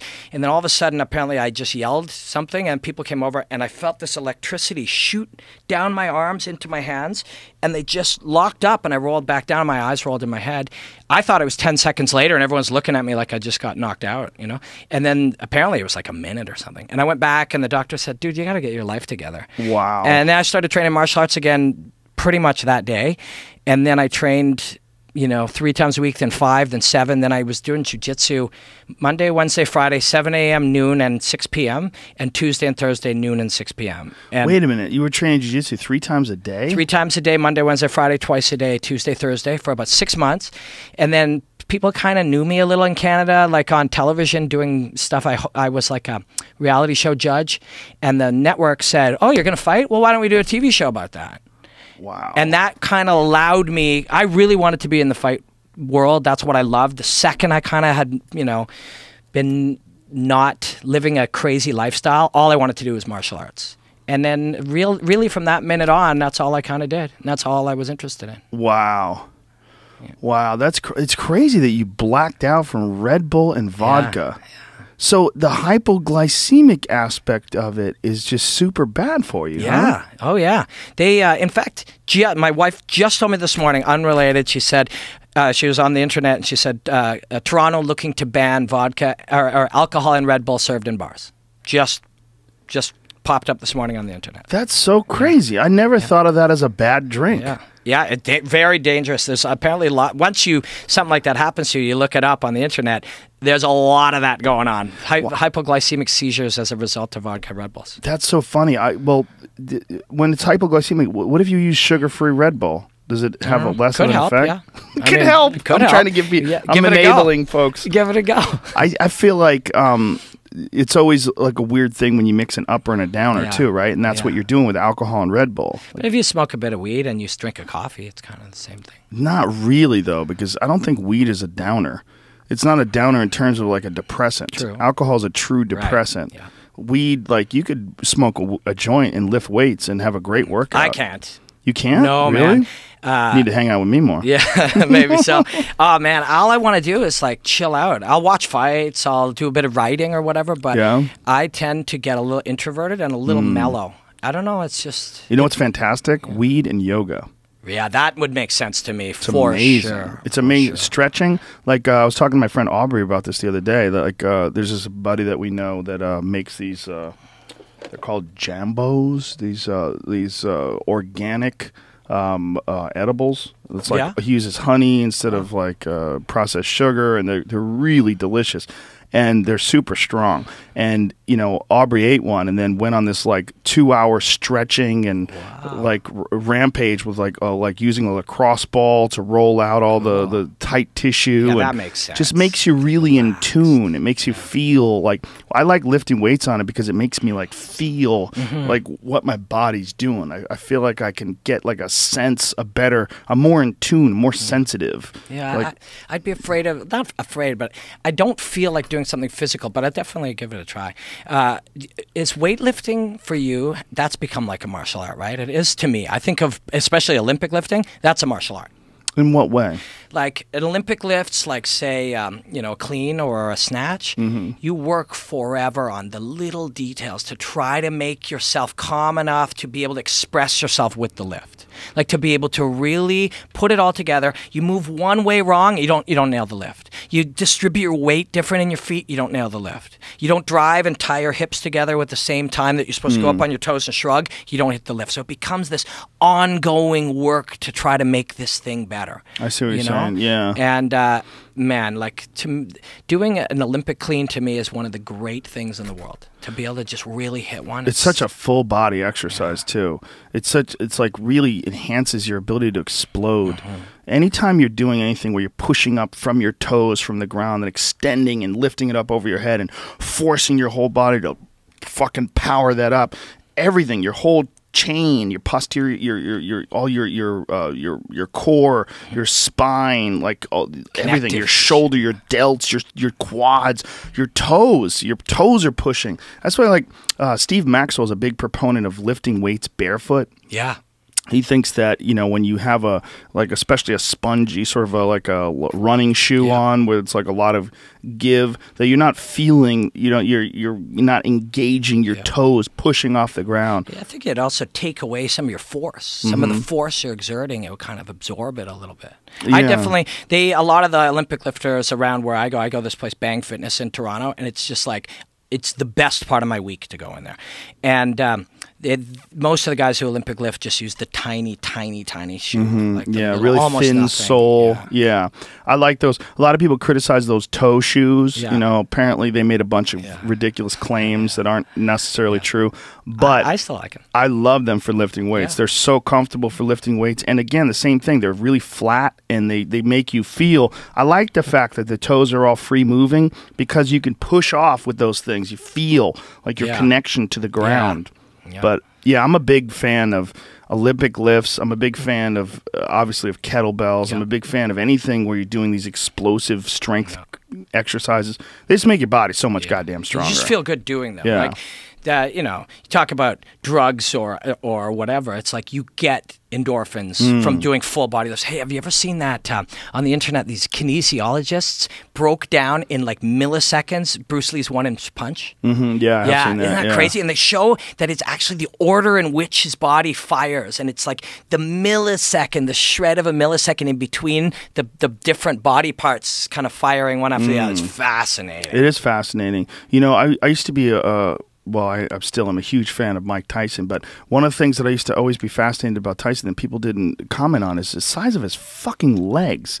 Like, that's where all the power was coming from. He was like pushing off the floor, constantly like pushing off the floor, and just everything was like thrusting from the bottom. And when you see a guy punching, you assume like, oh, it's his body, his upper body, his arms are throwing the punch. But really, with like a guy like Tyson, those vicious power punches, it was all coming from his ass. Yeah. It was called from his toes down, pushing off, and all his quads and his upper body throwing it into it. It's amazing how much of that is, how much of your full body is involved in techniques. Well, and kettlebells, Olympic lifts, stuff like that. That way that the bottom half attaches to the top half. That strength in between those two. That's definitely the big. When you compete, what weight do you compete at? 135. Whoa! Yeah. How do you make? What do you walk around at? Probably 158 right now. Wow, yeah, so that's a lot. You drain yourself, huh? Yeah, I mean, when I was fighting, for me, even at the beginning, was trying to figure out what's going on. Like, really understand it to the point that I can fairly analyze it. And I really felt like that I had to go in and do it. Also, you become a better person going and doing that. Pushing, you talked about it just today. You're pushing, taking risks, going and putting yourself in harm's way, putting yourself at risk of failure. I mean, that's part of it. But really, it's to figure out stuff. Being forced to make heavy weight is tough. Going to a weigh-in and seeing a guy want to kill you. That's all of those experiences, I think, it helped my real calling of analyzing fights. Why did you decide to cut so much weight? It started out, my first fight, I probably walked around at 145 pounds, and then you cut weight, and your next fight you're 148 pounds, and then you cut all that weight, and you come back and you're 150 pounds. And I was also 39 when I took my first fight, now I'm 45. So over the 6 years, I gained 3 pounds a year. Just muscle lifting weights. Lifting weights, working really hard, changing my life from, eating burgers and shit and drinking beer at lunch to working out twice a day and all of that just added 3-4 pounds of muscle a year. And each time you cut weight, after you've gained the weight back, you fought this, and then, you've had your couple of days to eat pizza and burgers and stuff. The weight that you are then is a pound or two heavier than it was the last time you were there. Really? Yeah, at least it was for me. Yeah, at least. So these guys, at least maybe in your 30s and 40s, so a lot of these guys, they either have a perfect, and I was going to say they have a perfect diet, but a lot of these guys celebrate the way that you deserve to celebrate after you fought a fight, and they don't have the perfect diet right after. But that walking around weight creeps up a little bit, at least it did for me. Well, the lighter weight guys, traditionally, those have been the guys that have the shortest careers. Yeah. The lighter weight guys, when they get into their 30s, it starts to drop off, whereas heavyweights in their 30s, a lot of times they're just hitting their prime. Like you could have a heavyweight, like look, George Foreman won the heavyweight title at 45 years old. 46, actually. Crazy. and was the oldest heavyweight champion, and was the oldest boxing champion until Bernard Hopkins recently, which is just the freakiest of freaks. Yeah. He's the strangest guy ever. He's amazing to me. Do you know him? Have you got to know him? No. I need to meet him. Yeah. I've never met him, but I've admired his style, and I just love. I was amazed back when he beat Kelly Pavlik, which was like, what was that, like 2007 or something like that? You look 7 years later, he's still blowing people away. It's wild. It is wild. Who's that football player that was fighting in? Was it Bellator? Herschel Walker? Herschel Walker. Jesus Christ. 50-something. Yeah. You know? Well, he was 48 when he was fighting in Strikeforce. Yeah, right. Oh, yeah, it was Strikeforce, of course. Shredded. I mean, he was goddamn shredded and just a beast at 48. But Herschel Walker's something going on there that's not kosher.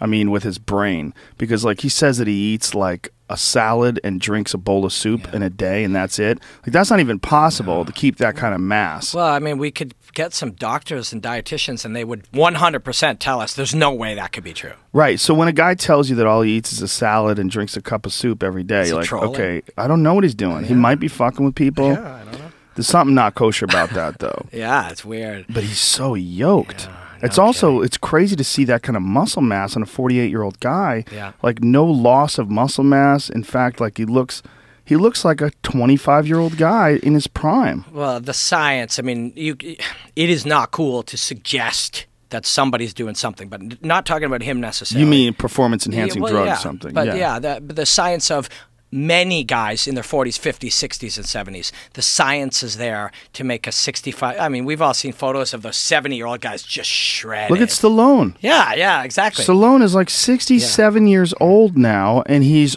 ripped. I wish I had his body. No, crazy. It's ridiculous. It would be fascinating to get one of these guys on the front end of anti-aging and human performance, that science, to figure out, like, okay, a bodybuilder uses this much growth hormone.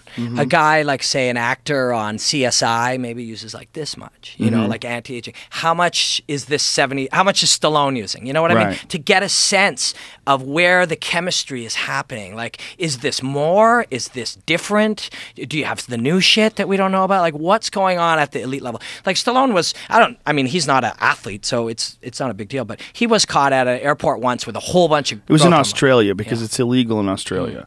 They have weird laws when it comes to hormones, even hormones that are prescribed by doctors that don't show any negative effects on the body when used at normal doses. Meanwhile, they have alcohol at every fucking store, you know, every bar and every corner. Crazy. Science is fucking weird. Well, medicine's weird. It's ignorance. It's not the science or medicine that's weird. It's the ignorance. It's essentially the people that are dictating the rules, the people that are writing the laws, their ignorance about understanding the effects on the human body that these substances have. Yeah. If it's done correctly and if it's done through proper medical supervision, it enhances the body. And that's what people don't understand. When you arrest a guy like Stallone who's showing up with growth hormone and why don't you just let him take his shirt off and look? Exactly. Does he look bad? He's healthy. He's performing well. He's happy. His life is good. What exactly is going on here? Yeah. Well, it's not like he's competing in some sport where he has some unfair advantage. No, he's an old guy who wants to have a body that works good. For sure. And why is it okay that old guy could go to the bar and just do shot after shot until his fucking liver collapses and no one stops that, but you have a problem with him bringing in boxes of human growth hormone? It's weird. It is weird. It's for some reason people, when something happens that people decide something is a law or bad or they've made a decision on something, it takes forever to change it. Like and people are anti-science, right? They're anti-science. So it's like you go, no, look, this is why this is good. No, because since the 60s we've said this is bad, therefore it's bad. You know? Well, I think when it comes to growth hormone and testosterone and all these different things, where people have an issue is because the way it's played out in the public eye has been all about illegal use in sports. Right. It's been about the Barry Bonds situation. It's been about Mark McGuire. It's been about all these people that are taking these things and cheating in sports. So because our associations have been all about people getting unfair advantages in sports, people automatically assume that these substances are bad for you. when you look at cigarettes, which are one of the worst things for you ever, no one's stopping that from being legal. Those are everywhere. But it's people that make hundreds of billions lobby to make that stay legal. You know, like it's like I'm making $100 billion. I got to get some government person to say cigarettes is okay. Let's keep that cool. You know, it's motivated by finance, it's motivated by commerce. Yeah, but I mean, that's why I don't understand. I mean, so is you could sell testosterone too. I mean, that could be motivated by finance as well. It's just there's a big difference between the way people look at. There should be a big difference between the way people look at someone who's doing something that's a performance-enhancing drug that's allowing them to compete at an unfair advantage with an unfair advantage in a sport, and doing it where if you're a guy like Sylvester Stallone and you're doing it to enhance your life and you're 70 years old or whatever and you're shredded, like who gives a shit? Let the guy do whatever he wants. Well, what if there's an element of trying to keep a difference between the people at the top and the people at the bottom? What if all the people at the bottom got testosterone? That would be harder to manage them, harder to kind of keep them. What do you mean? You know, like the societal difference between, the oppressed, the people who are kind of at the bottom of the food chain, the people who run shit, the kind of people who kind of monitor how the world kind of works, prefer to keep people watching TV, not really, eating bad food. There's smoking cigarettes. There's a direction to keeping some of society not super active. And those people don't want those people to take performance-enhancing drugs. They want them to smoke cigarettes and eat hamburgers and shit. I wonder if that's a real conscious decision. That's a thing that gets thrown around a lot. That accusation gets thrown around that there's some sort of a international cabal that's like looking out to keep the proletariat down. But not sort of so much saying that there's some room somewhere where 20 guys are in there making decisions. Just the feeling, the sort of the way that society kind of breaks itself up. If these laws happen for this reason, it keeps these guys rich. The way that society kind of divvies shit out, it just kind of ends up being that way. I think it kind of ends up being that way more than anybody's trying to make it that way. Yeah. I think that what people have when it comes to testosterone and human growth hormone and anti-aging and all these, the stigmas that people have on the whether it's the efficacy of them or the dangers of them, is a lot of it is based on sports. It's a lot of it is based on all the negative press that we've heard about guys taking steroids in sports. And then there's, in MMA, there's this huge issue with testosterone replacement therapy, which was up until very recently legal. Now, human growth hormone has always been illegal, but they were never testing for it until recently. When Chael Sonnen got popped for human growth hormone, it was a big deal because it let everybody know, like, oh boy, these new tests. Like, I had a conversation with Chael about it right after he got popped. He's like, well, turns out these new tests are really good. Yeah. And that's really what it was. They're doing these tests that cost $45,000 per athlete. Wow. Yep, it's all financed by the UFC. Lorenzo pays for all this shit, and they're testing. I guess the either blood. do it or don't, and they're doing it. And they're doing it. They have this like really intense chain of evidence where like the guy will show up at your house, take your blood, and it's like fucking suitcase. He's got chained to his wrist, like it's one of those type of deals. The guy travels with it to wherever the lab is, like it's in his custody the entire time, and they take the blood from your body, he signs off on it, and they bring it to the laboratory, and then the laboratory analyzes it, and you're finding they're gonna find out a lot of guys are taking shit. Of course, it's a really interesting one. It's such a large thing. It's like people will try to talk about it in a 3-minute chunk on TV or write one article about it, but it's such a large philosophical thing, right? We have to look back at what it means to strive and want to succeed and want to win and the desire to be great and all that. I mean, shit, we can go and train at elevation, which will increase your red blood cell count, but you can't take EPO, which will do the same thing, Right. And for a lot of guys, it's like, they want to be great, and it's like at the low levels or the mid levels, guys are broke. They maybe it's not as vital, but at the top of it means $5 or $10 million, and that chasing greatness has always been there. And this doctor's like, I can help you chase greatness. That's naturally, instinctively there to go.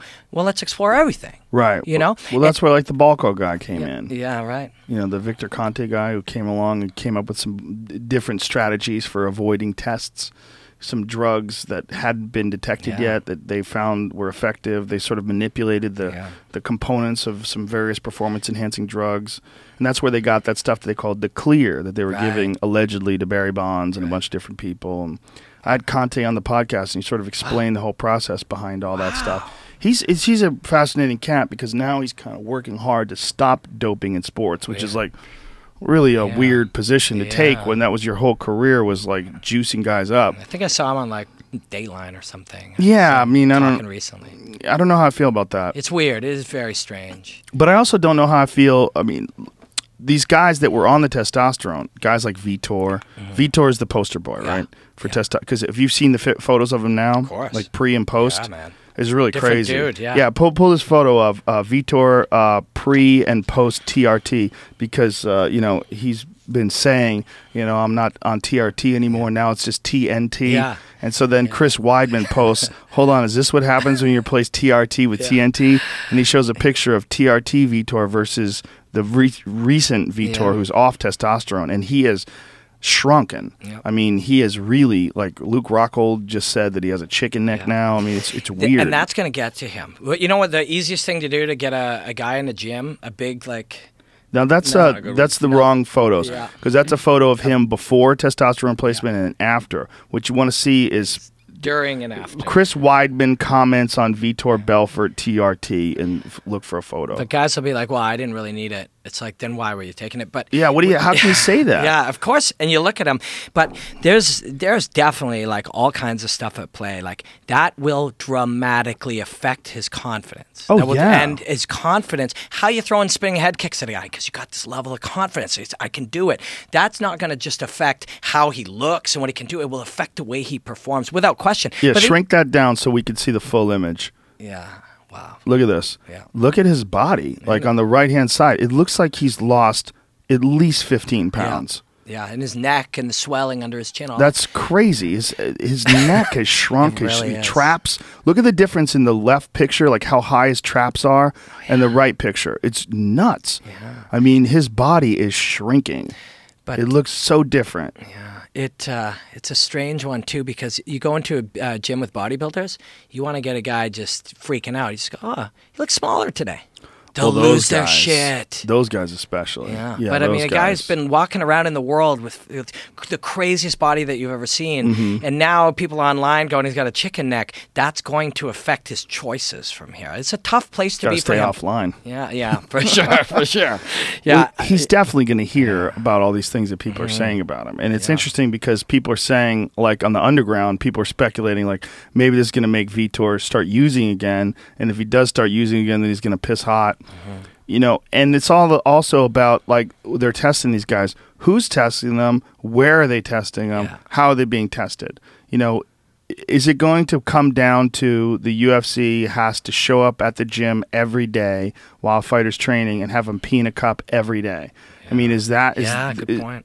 What is the way to tell if a guy's taking anything? Right. Because you can the problem with urine tests, especially because like guys would joke around about it. They would say it's not even a drug test; it's an intelligence test. You know that if you test positive when they're testing your urine, you're a fucking idiot. Because all this stuff like oral testosterone's out of your system within 24 hours. Human growth hormone is out of your system within 10 hours. Like you can't even test, I don't think, human growth hormone without using blood. I don't even think you can test in urine. So these guys were getting popped, they were just doing it completely wrong. Yeah. So now that there's this really stringent testing, you got to think, well, guys are cheating in the Olympics. Right. If they're cheating in the Olympics, like how are they getting away with it? That's like some of the most stringent testing ever. Because they know when they're going to be tested. It's a new protocol, a new thing. It's like, okay, at 3 o'clock in the morning, you set your alarm. You take this one at 3. You know, you drink this many liters of something before you do that. Yeah, they'll find a way. I mean, it's because the game is to try to win and try to win every little scenario. And the doctor who's trying to fix this thing, he's got a game to try to win too. People are motivated to try to do great things. And this doctor's assignment in life, your assignment in life, well, you have 20. You know, you'll make people laugh and call fights and do a million things, but his is to beat drug tests. This doctor, this one doctor here, his goal is to go out there, wake up tomorrow, and fucking figure out how to win this contest of beating this test. You know? Yeah, I'm really curious to see what's going to happen to these guys that were on testosterone replacement and now they're off. Because Chael Sonnen's retired, he's out of the business. but Vitor's still in it, and Vitor is one of the few guys from 1997 when he made his debut that is at the elite level today in 2014 and is ready to fight for a title. Yeah. So it's really interesting. Yeah, it really is. Really, really interesting. But hormones are a weird thing too. My thyroid burned out. And I never thought of this until this is how stupid. Like I grew up by a nuclear power plant, like in this town called Pinawa, Manitoba. There's like a nuclear research plant there. And when I was young, my mom's thyroid went out. And then when I was in my 30s, mine just ended up dying as tumors in it and stuff. They fixed it up. You take a hormone, 2 hormones that take your T3 and T4, and the other one is thyroid TSH, thyroid stimulating hormone. Those 3 things go out of whack when your thyroid is off. You feel like shit. Like you can't function when your hormones go out of whack like that. So imagine somebody, I don't know what it would be like to have your testosterone at that level, but it's got to throw you the fuck out of whack. Yeah, well, these guys that get off of it, the thing is when you take testosterone, you put this artificial testosterone in your body stops producing regular testosterone. So if they had low test before, it's even lower now because your body stops taking it. You're injecting all this stuff into your system. And, you know, he's only 37 years old. Yeah. It's a weird thing to have, like, old man testosterone levels at 36, 37 years old. And then to have to face a fucking beast like Chris Weidman, knowing that Vitor Belfort, like when he fought Michael Bisping, when he fought Luke Rockhold, when he fought Dan Henderson, all these guys, he was on this artificial stuff, and it was making him super confident. He was built, he was strong, he was super explosive, and now all that's gone. Yeah. And now he's still got technique. And Weidman's a motherfucker. He's like, man, you look at that guy, you look at what... He's a weird one, too. Like, you don't even look at him and think he's just a modern amalgamation. He's just genetically better than us. He's more handsome than us. He's funnier than us. He's more confident than us. He's genetically better than 97, 99% of all men on Earth. And he learns fast. And he's incredibly driven. And he grew up wrestling. And just, for the thing about wrestlers, they just spend their whole time dominating other men. That's all they're about growing up. They dominate other men physically. That's who that guy grew up with. Then he learns well. He's got the best coaches. Everyone believes in him. Like a guy like that. We called it he was going to beat Anderson Silva. He was in our studio, and we're talking to him. And you talked to this guy in advance, and he fucking believed without a shadow of a doubt he was going to beat him. Even turned down, remember this, he turned down his contract renewal and said, no, I'll beat him, and then I'll sign my new contract. I know I'll have to beat him twice. Everything he said came true.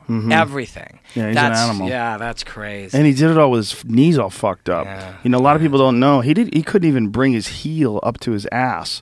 Like, his knees were so arthritic. And then he went and got that Regenikine done in Germany. And then after he had that done, he still had to get his knees scoped. But against Lyoto, his knees were great. Yeah. And now he's throwing kicks at him and shit. And he's a different animal. Yeah. He's an unusual dude. He really is. He can take it, too. That's the other thing about Weidman. Like, Lyoto unloaded on him in the 5th round, and he was still there. Kind of asking for more. Yeah, 4th and 5th round. When he was at Fight Network, he had a couple hours to kill till he went to the airport, and he was hanging out, and Ramdeen started playing him in ping pong.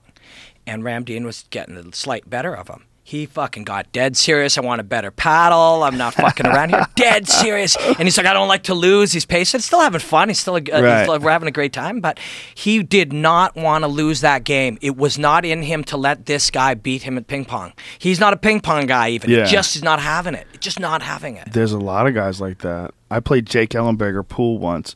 And Ellenberger, who's a fucking stud, he's not very good at pool, and I've been playing pool a long time, and he's fucking, every time I was winning, he's like, fucking shit, damn it. Like, you could see, like, he was handling it, but he didn't like it. Yeah. You know, like, but that's the quality that makes them great fighters, that unwillingness to lose. You know, the guy who wants to fight you if you fucking beat him at pinball. You know, like that's that quality that makes them a great fighter. That hating losing. Yeah. Once you're getting at this point where these guys are the top guys, they have to have all of it. They have to have that quality. They have to have that genetics. They have to have those coaches. They have to have that mental game, or else there's just no way. That's how good the whole level is now, and still getting better. It's shocking. Ellenberger had that fight with Rory, and he's never been a shit talker. And all of a sudden he was talking all kinds of shit on Twitter and stuff. And when he got in there, it raised that pressure so high that, you know, it wasn't that I like I got to beat this guy. It was I just can't lose bad to a guy I called a fruit stick on the internet. Like and the pressure of it. That's why when people were so excited about John Jones and Daniel Cormier, I'm like, this kind of, although it's great, I love that people are into a fight. I love like that there'll be a million more people than normally watching a fight. I love that. That's awesome. But for me personally, I just want to see them fight. They're going to fight whether they hate each other or not. Right. They're going to go in there and we're going to see 25 minutes or less of these two guys putting together their lifetime of everything to fight. Whether or not that guy hates that guy isn't really all that relevant to me. Yeah. I agree with you. I was torn on that whole thing because part of me loves the fact they're fucking with each other and getting into each other's heads, but I think that it's not a good representation of mixed martial arts to see two guys who are at the elite level have a street fight like that. I hated that. I loved when they were talking with no mic on. Yeah. Because that was real. That was funny when John Jones puts the microphone. He goes, "Hey, pussy, are you there?" Yeah, that's amazing. Him, and then I would kill you. I would kill you. I would literally kill you. I would literally kill you. And he's like, John, you think I would just let you kill me? Yeah, that's come on, Daniel. You can do better. I'm a big Cormier guy, man. Although John Jones is absolutely brilliant, but when they fought each other on a stage, I hated that. Stupid. Like two of the best athletes in the world, and that's the worst fight I've ever seen. I don't want no part of that. It's bad. People are going, "Oh, you watch that show? Oh, you work in that business? Look at these idiots." That's terrible. But when they were talking about each other with the camera on, that's real, and there's so little real in the world. You fucking win some like hip hop award, and you got to thank God and your fucking producer, and you know, I just feel so blessed, and I want to thank the fans. It's like fucking bullshit. Let me see what you say when there's not everybody there. Yeah, that's the thing about that, getting John and Daniel. Well, apparently that video was pulled. Yeah. There was more. Apparently, when they said, guys, you're on the internet, I think, again, it's Melcher might have that. Hey, guys, you know, you're being shot. This could be around the world. And Jones's face just went like, holy shit. He was like he realized, you know, that's the best part. I don't know why that part didn't get shared. Well, everybody's trying to put up an image like his depiction of what happened when he first met Daniel. I was just trying to make a new friend. Like, what? They both told the exact same story. Yeah. Only he said, I did this, he did that, this happened, he was a dick. And I go, yeah, I did this happened, but I was just fucking around. But they tell the exact same story. Well, he wasn't even saying he was fucking around. He's like, I was just trying to form a new friendship. Like, what? Yeah. Fuck you were. You're trying to let some dude who's in your division know that you're the fucking king. Yeah. You ain't taking me down. You know, he's like trying to let him know. He's trying to fuck with his head and let the gamesmanship begin. Sure. And that stuff is definitely that's all interesting because that's all real too. That's all having a real effect on the outcome of a fight. All of that mental stuff. You know, guys at the weigh-ins, how they act. I mean, you've seen the science where they looked at the smiles at the weigh-ins. You know, and there's a science to it. These guys. So check that out on the internet. These researchers, these sociologists go and they looked at hundreds or thousands of UFC weigh-ins, and they found that guys who smiled lost an extremely large percentage of them. Really? Yeah, for real. Wow. For real. And because that moment is a moment of the starting of the conflict between the two males, between the two alpha males. It doesn't start when the cage course starts. It starts when we're setting the tone of who's who in there. And when the smile is a giveaway of a certain kind. There's two kinds of smile. One's called the Cheshire smile, and it is a smile of, I'm going to fucking kill you. And that one doesn't count. They look at the actual types of smiles. It's real. It's fascinating. That one doesn't count. No, because it's a different expression. There, you know, you can look at the slivers of expression in psychology and what they mean, and that one means something different. Isn't that fascinating, the difference in like understanding the facial expressions? Amazing. Like human beings kind of get when someone's creepy, but like would a robot be able to figure that out? You know, study finds smiling fighters are losing fighters. Yeah. But that's not always true. John Dodson smiles every fight. Yeah. That's not a good example. Yeah. No, but he smiled before he fucks people up too. The math, you look at the math, and it's like whatever the numbers are. There are exceptions. You know, they might lose whatever 68% of the time or 63. That's higher than the 50 that you would think, but that still means there's 32% of other guys who smile and kick ass. It just shows that there is a sway in the statistical truth of that. Right? That's funny. Donald Cerrone and Anthony Pettis. Yeah. Actually, I did a breakdown. I'll send it to you of what the impression of alpha male posturing, the effect that has on fighting. So, like guys will stand there and they'll project a certain posture. There was a research done at the University of Harvard University, about alpha posture and what happens if you're interviewing me for a job and I have a certain posture and they talk to you after, you'll score me much higher of your opinion of me. Also, and that affects when we go to fight, and like Uriah Faber has that a lot, and he projects a certain thing, and that will affect your performance. But the science actually shows that it affects his performance as well, because there's certain postures that when you do them, your testosterone raises a measurable amount, and your cortisol drops a measurable amount just by doing a certain physical posture. What? Yeah, it's real, man. Physical posture makes your cortisol drop and your testosterone raise. Well, instead of testosterone therapy, why don't guys just posture all day? Some guys do. Would that really work? Well, there's a few of them, and a big one. Somebody tell Vitor. Yeah, exactly. Posture just drive that shit all the way. His neck will swell up again. His traps. Yeah. It's a Harvard research, anyways, and they did it to measure your biological responses to your own physical posture, but it also, there's an interpretation of the other guy. So I broke that down, and then I took a piece of Donald Cerrone standing there looking over at Pettis, and then I've superimposed what Cerrone said after, and he said, I looked across the cage at him, and I looked at him, I thought, dang, I pissed him off, and he's coming hard. And it was the worst performance he's ever had. And he talks openly. Cerrone's fascinating, because Cerrone's a regular guy who deals with fear and uses it appropriately. And he talked about looking over, and he literally said, I saw that guy, and he said, after, I knew I had to see a psychiatrist, like a sports psychiatrist or a psychologist, because there's no way I should be about to fight a guy, and the thing that's going through my mind is, oh man, I pissed him off. Never should happen. But it was in part the posture of Pettis that projected that on him. That's interesting. Yeah. Each of these guys who wear red win a slight percentage larger. All of a sudden, GSP's wearing red every time. Really? Because guys are looking for 1% and 2% incremental raises, and there's certain guys, anyways. Why does red make you win more? I don't know. I mean, Mike Tyson always wore black. Yeah, well, Mike Tyson was Mike Tyson. Mike Tyson could have worn pink. Yeah, fuck, that's okay. It's probably something that you see in the wild when you see, a certain color in nature, and it has an effect on you. Red, Each of these things might be 1% or 2%. In the end, if you can't fucking fight, it doesn't matter, right? Right. So if you have the physical skills and you have the technique, and then you add on those other things. Yeah, imagine both guys at the top level have all that. They both have the best strength and conditioning on earth. They both have the entire human history of fighting skills. They both have all the mental training. They have all that shit. Shit, man, if I could get 0.5% of increase on my side in any way, let's stack up 2 or 3 of those 0.5%. I wonder what the red thing is. That's a weird one. It's true in all sports. Sports teams that wear red have won a slightly larger percentage of time than any other color. Really? Yeah. Wow. Yeah. Why red? I don't know, man, but this is the kind of shit that fascinates me. They also say that red sports cars get pulled over more. Yeah. So it's something in nature. It's something that we probably had to deal with as a threat evolutionary. Well, red is a threatening thing. Like if you see an animal that's red, like a snake that's red, you assume that that's a snake that could poison you. Yeah. But like animals, there's no red predators, are there? But there might have been certain thousands T-Rex of years ago. Or some shit. Of course. Yeah.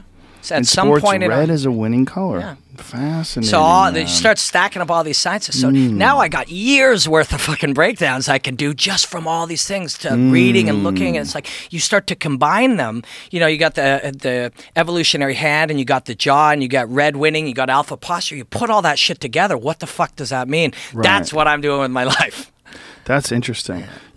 I also am fascinated, and I want to bring this back to you competing at such a light weight. I'm fascinated by the science of weight cutting and the negative aspects of weight cutting. This is an important part of MMA. And one of the best examples, in my opinion, is Anthony Rumble Johnson. Anthony Rumble Johnson, who fought at 170 for the majority of the first stint of his UFC career, fought one fight at 185 with Vitor Belfort. Actually didn't even make the weight, was overweight, got cut from the UFC, and then started fighting heavyweight. Fucked up Andrei Arlovsky as a heavyweight, was destroying his guys. Jaw, I think. In the first round, almost stopped him. Really, probably they should have stopped that fight. Then fought in the UFC as a light heavyweight, 2 fights in a row has just been a murderer. Phil Davis is a world-class dude. Couldn't take Phil Davis couldn't take him down and just got battered on the feet and then destroyed Little Nog in the first round. 40 seconds of the first round, just lit him up like a Christmas tree. And looks like the scariest guy in the world at 205 pounds when his first career was 35 pounds lighter than that. That's crazy. I remember seeing him in Ohio, and I was sitting in the stands. It was Rampage versus Keith Jardine. And I was sitting in the stands, and there's these pretty girls. Look at the size of him. Yeah, what the fuck? Is that? He's amazing. What fight is that? Staples Center. It's probably. Was that Phil Davis? No. It's Anthony John. No, God Staples damn. Center? That might have been him when he fought at 170, which is ridiculous. Crazy. But I saw him, and there was these hot girls, and like 8 UFC fighters walked over. Oh, hi, great to see you. And I was like, oh, okay, those are the Ohio chicks, right? And Anthony walks over just to say hello. I don't know how, or they might have fucking had a real job. I don't know. I projected that on them because they were pretty. And he goes over. That's and him at 170. I turned to my buddy, and I'm like, that huge guy, that fucking enormous guy looks a lot like Anthony Johnson. And it was Anthony Johnson at like 240 pounds when he was at 170. Yeah. So, but yeah, I mean, the weight cutting thing. I don't know how he did that. Yeah, I don't know. He almost killed himself probably doing it. And I mean, if we're talking about measuring things that really work, looking at the math of like, is this better than this?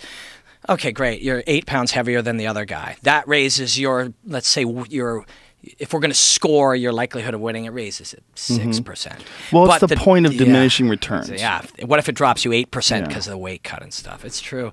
For me, I mean, all of this was a learning experience so I could be a real analyst. That's what I wanted to do. So cutting weight was an experience that I really needed to have and understand it. But it just wrestlers did it. They were good at it. Wrestlers were beating everybody, and they were bigger, and everyone else is like, we got to do this. And I think you're right. I think you're absolutely right. Well, you got to see guys get away from it eventually. Get away from that huge weight cut. Well, I wish guys didn't cut weight at all. I mean, I really wish they fought when everyone made an agreement to fight at what you weigh. But everybody wants this advantage. Yeah. But the problem is when both guys are seeking an advantage and they both try to achieve that advantage, what you're actually wind up happening is it's okay. Just go ahead. What you actually wind up happening is you have both guys that are fighting not to the best extent of their abilities. And so instead, neither guy has an advantage and both guys are compromised. Yeah, I agree. Yeah, and it's also dangerous when it comes to combat sports. The difference between wrestling, which is a combat sport, but it's not a contact sport in terms of concussive blows, where you're dealing with striking, there's a big difference. Almost all of the instances of brain damage and death that occurred in boxing because of boxing matches were lighter weight fights. Not brain damage, it's like cumulative. Yeah. The heavyweight guys, of course, got that as well. But in fights where guys like had bleeding on the brain and then wound up dying, almost all of them. There was one recent one that was a heavyweight bout with Eric Perez, fought a Russian guy, and the guy had some swelling of the brain, and his career is probably over.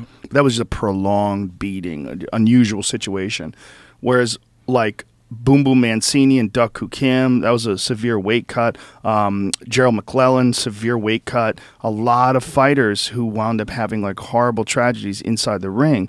It was because they had depleted themselves, they dehydrated themselves, and then they got beat up. Yeah, if there's got to be a death in a high-level MMA one day, and you would guess that if there was dehydration in the brain, that would add to it for sure. Well, a guy died in Brazil from cutting weight. Yeah, right, yeah. It's true. It was liver or kidney failure or something. Kidney failure, which almost happened to Daniel Cormier when he competed in the Olympics. He had kidney failure, and they pulled him out of the Olympics. Yeah, and that big weight cut that guys do, one of the tools they use is hyperhydration, where you use like a ton of distilled water to flush all your sodium, but it also is like a kidney trick where it's actually tricking your kidney to perform a certain way.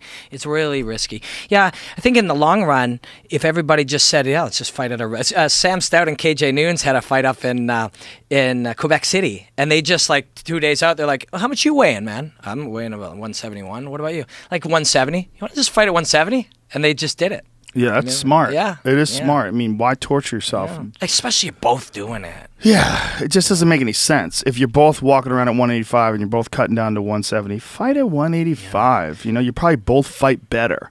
The trick is that everything's that arms race we were talking about. Everything is somebody looking for an advantage to win. So we agree to do it, but then I'm lying, and I actually cut 15 pounds, and now I'm way bigger than you. You know what I mean? Right. Until you find a way to make it have to happen, or make something that both guys adhere to for some reason that's safe, this is the way they're going to do it. Yeah, it's interesting. Like, BJ Penn has a weird way of looking at things because BJ, although he dropped down to 145 pounds when he fought Frankie Edgar in this last fight, would not IV. Yeah. And, you know, Dolce tried to get him to IV. He wouldn't do it. He feels like IVs are cheating. That's weird. But, yeah, the IV's cheating, but cutting weight's not cheating? Yeah, I know. It's weird. Yeah. So, like, dehydrating yourself, getting on the scale at 145, and then drinking water's okay. But putting it into you a different route is not okay. Yeah, there's something about, like, needles. Yeah. It's not natural, I guess, the idea. I wouldn't agree. I think most guys wouldn't agree. He's a unique one, though, man. But a lot of debate over in our office with a few friends and stuff about his place in the world. Personally, like, I think BJ Penn's one of the greats ever for a million reasons. And other guys, like, certain people will say, well, his record says this, or he never beat, you know, there's reasons that people argue it. But I think the biggest thing is pure talent. And one thing I think people sort of forget, you see a guy and you go to a guy's back and you trap his arm in there with the hook.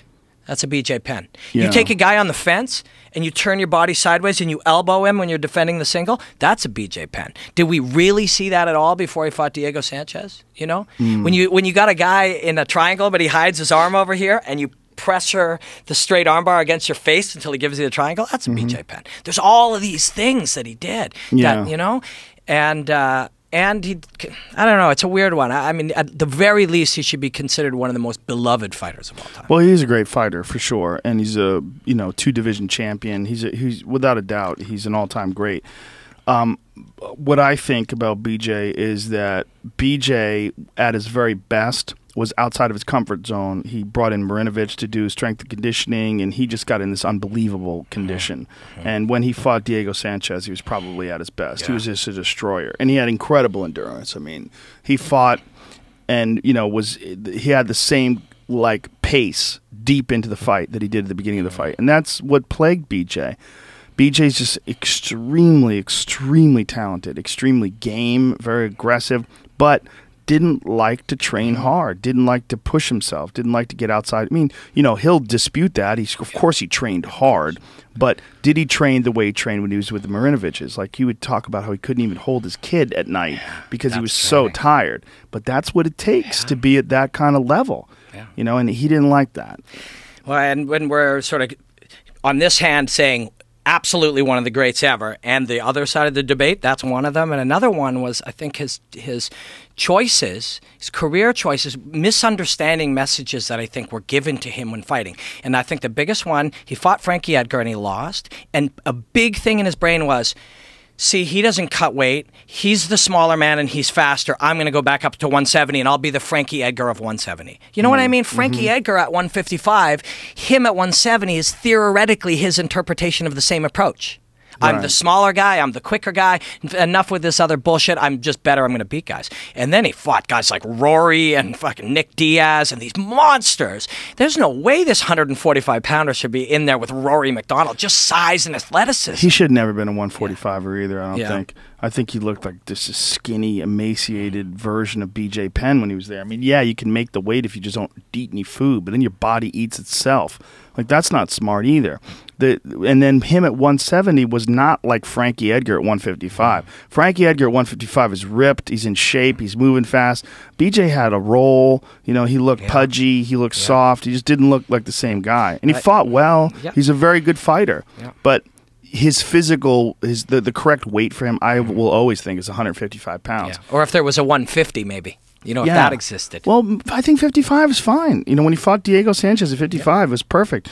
I think the issue was that BJ needed to be outside of his comfort zone. He needed to be away from that camp and be with a Matt Hume type guy who organized his entire camp, brought in high-level guys, dictated his training, and took him outside of his comfort zone.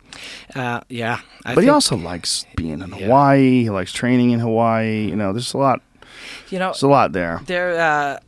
There's that 10,000 hours theory, right? There's a couple of guys who have done hard research onto this, and one guy, there's a book called "Talent is Overrated," and it's buying that it doesn't matter what you were born with. If you outwork everybody, you'll be the man. And the other one is called "The Sports Gene," right? And it's the opposite. It doesn't matter how fucking hard you work. If you don't have that gene, you can't do it. Of course, the truth is somewhere probably in the middle. Well, the truth is most certainly in the middle. The issue is when you got a guy who's got excellent genetics and is working hard. Then you get a John Jones. You get a guy who has fantastic genetics and is super disciplined and focused and trains very hard. That's when you get true elite athletes like Jose Aldo. You get the elite of the elite when you have the best of both worlds. When you got a guy who works really hard but he has shit genetics, he will never achieve greatness. They just don't. I think you could get close to it even 5 years ago. Like we mentioned Florian. Florian doesn't have no genes. He was just really smart, and he worked really, really hard. And look how close he got. Yep. Close, but not quite there because he just didn't have the genetics to do it. But he sure as fuck got close for a nerdy little cat from Boston. Well, he didn't have terrible genetics. I mean, he was fast. He had good kicks. He had great jiu-jitsu. It's just these elite of the elite, the BJ Penn guys, the guys who just they have that little something extra. These Lyoto Machidas, there's guys that just have everything. They have genetics, like Weidman. Genetics and hard work and focus and mental toughness. And breeding. His family was good. His family took care of him, taught him the things he needed to learn. Like he had all of it. His dad was an NFL player, so it's like those genetics are strong, and that's all a big thing. And also, I think growing up with brothers, there's a lot of fighters that grow up with big brothers. They're used to fighting in the house all the time. And those guys wind up being motherfuckers, man, like Matt Hughes. Matt Hughes and his brother was a mirror. He's got a twin brother who's also a savage, and they beat the fuck out of each other all the time. And when you have that sort of an environment, man, you're extra tough. You're extra strong. John Jones, he's two super NFL, athlete brothers. And one of them is just so 340. Big. He weighs 340. And he's still it's to this vertical. day. You see this guy's that's crazy. It's a beast. That's not human. Super that's athlete. Certainly not. If you came from outer space and you looked down and you saw a pit bull and a chihuahua, you wouldn't think those are the same animals. Right. You saw me and John Jones' big brother, you wouldn't think we're the same thing. Exactly. You would just be like, oh, look, there's two different kinds of stuff. This one's small and this one's 340. Yeah, Bridget the Midget and Shaquille O'Neal. They're two completely different things. Yeah, but they're the same species. Yeah, there's genetics that are just undeniable. Yeah. And if you got a guy who's got those fantastic genetics and he is just engrossed in MMA. I mean, his body, his mind, his focus, he lives it, breathes it, eats it, sleeps it, gets up in the morning and thinks, how do I get better? That guy's going to be better than you. Yeah. And also there's physical power, especially when it comes to striking. Physical power when it comes to striking is something you're either born with or you're not. Dominic Cruz is not born with it. He breaks his hands all the time, and his body's kind of fragile in a way. He's got the mind for it. Yes. Yeah. But will he be able to beat a guy like Barao? Will he be able to beat the guys who have the genetics and have that physical power as well? There's these guys that have that knockout power. That's Anthony Rumble Johnson. There's a God-given gift. The world has given him a hand of cards, and it is excellent. And then you put him with Henry Hooft, who has a God-given gift to take guys like that and make them better. And now we're terrified. Yeah, it's fucking scary. And man, there's so the beauty of how he moves is like I trained with a guy, Evan Boris, who's a kickboxing coach who trained with Henry. He was one of the guys carrying his bucket and learning from him. And he's just as passionate. Young guy up in Toronto. And he tells me it gives me insight into how Henry thinks and, tries to show me stuff to, through Henry's eyes. So you feel like you're learning, one step down from this master, right?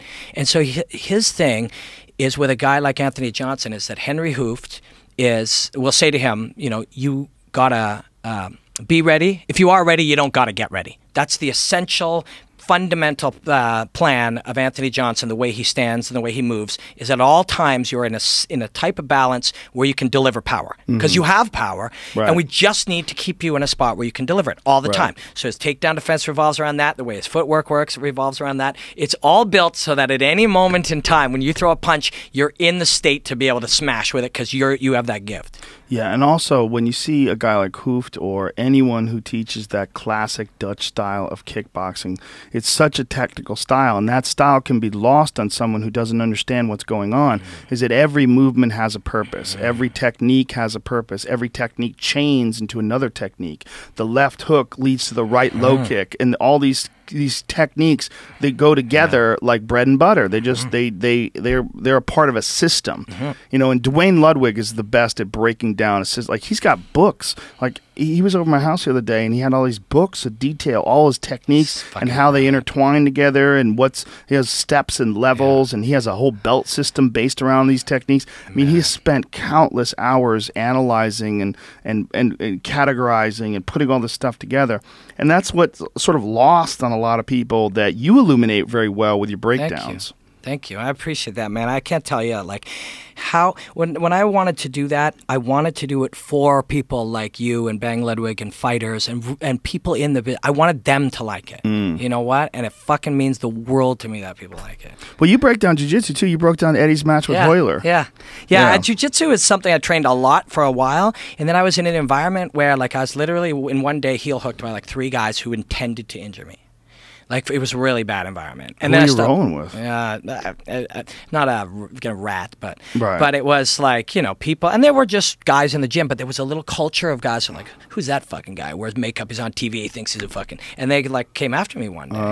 And so I started. And they were trying to hurt you? Yeah. On purpose, one for like sure. Going for heel hooks specifically to try to injure Two you. of them were specifically heel hooks for the purpose of trying to injure me one day. Wow. And later I'd been, you know, heard from a number of people that was a bit of the MO of a couple. Anyways, it's one of those things. It's like, so I kind of got away from it for a while, and then I started reading Eddie's books. Actually, I'm going to train at his place tomorrow night. Eddie's? Yeah. Oh, and great. I trained last time I was in LA. I trained over there. Fuck, you take one class with Eddie Bravo, and your whole understanding of everything you think you know about jiu-jitsu, the whole thing fucking falls apart. Like, it's so crazy that you sit there and it's like, these are positions people use.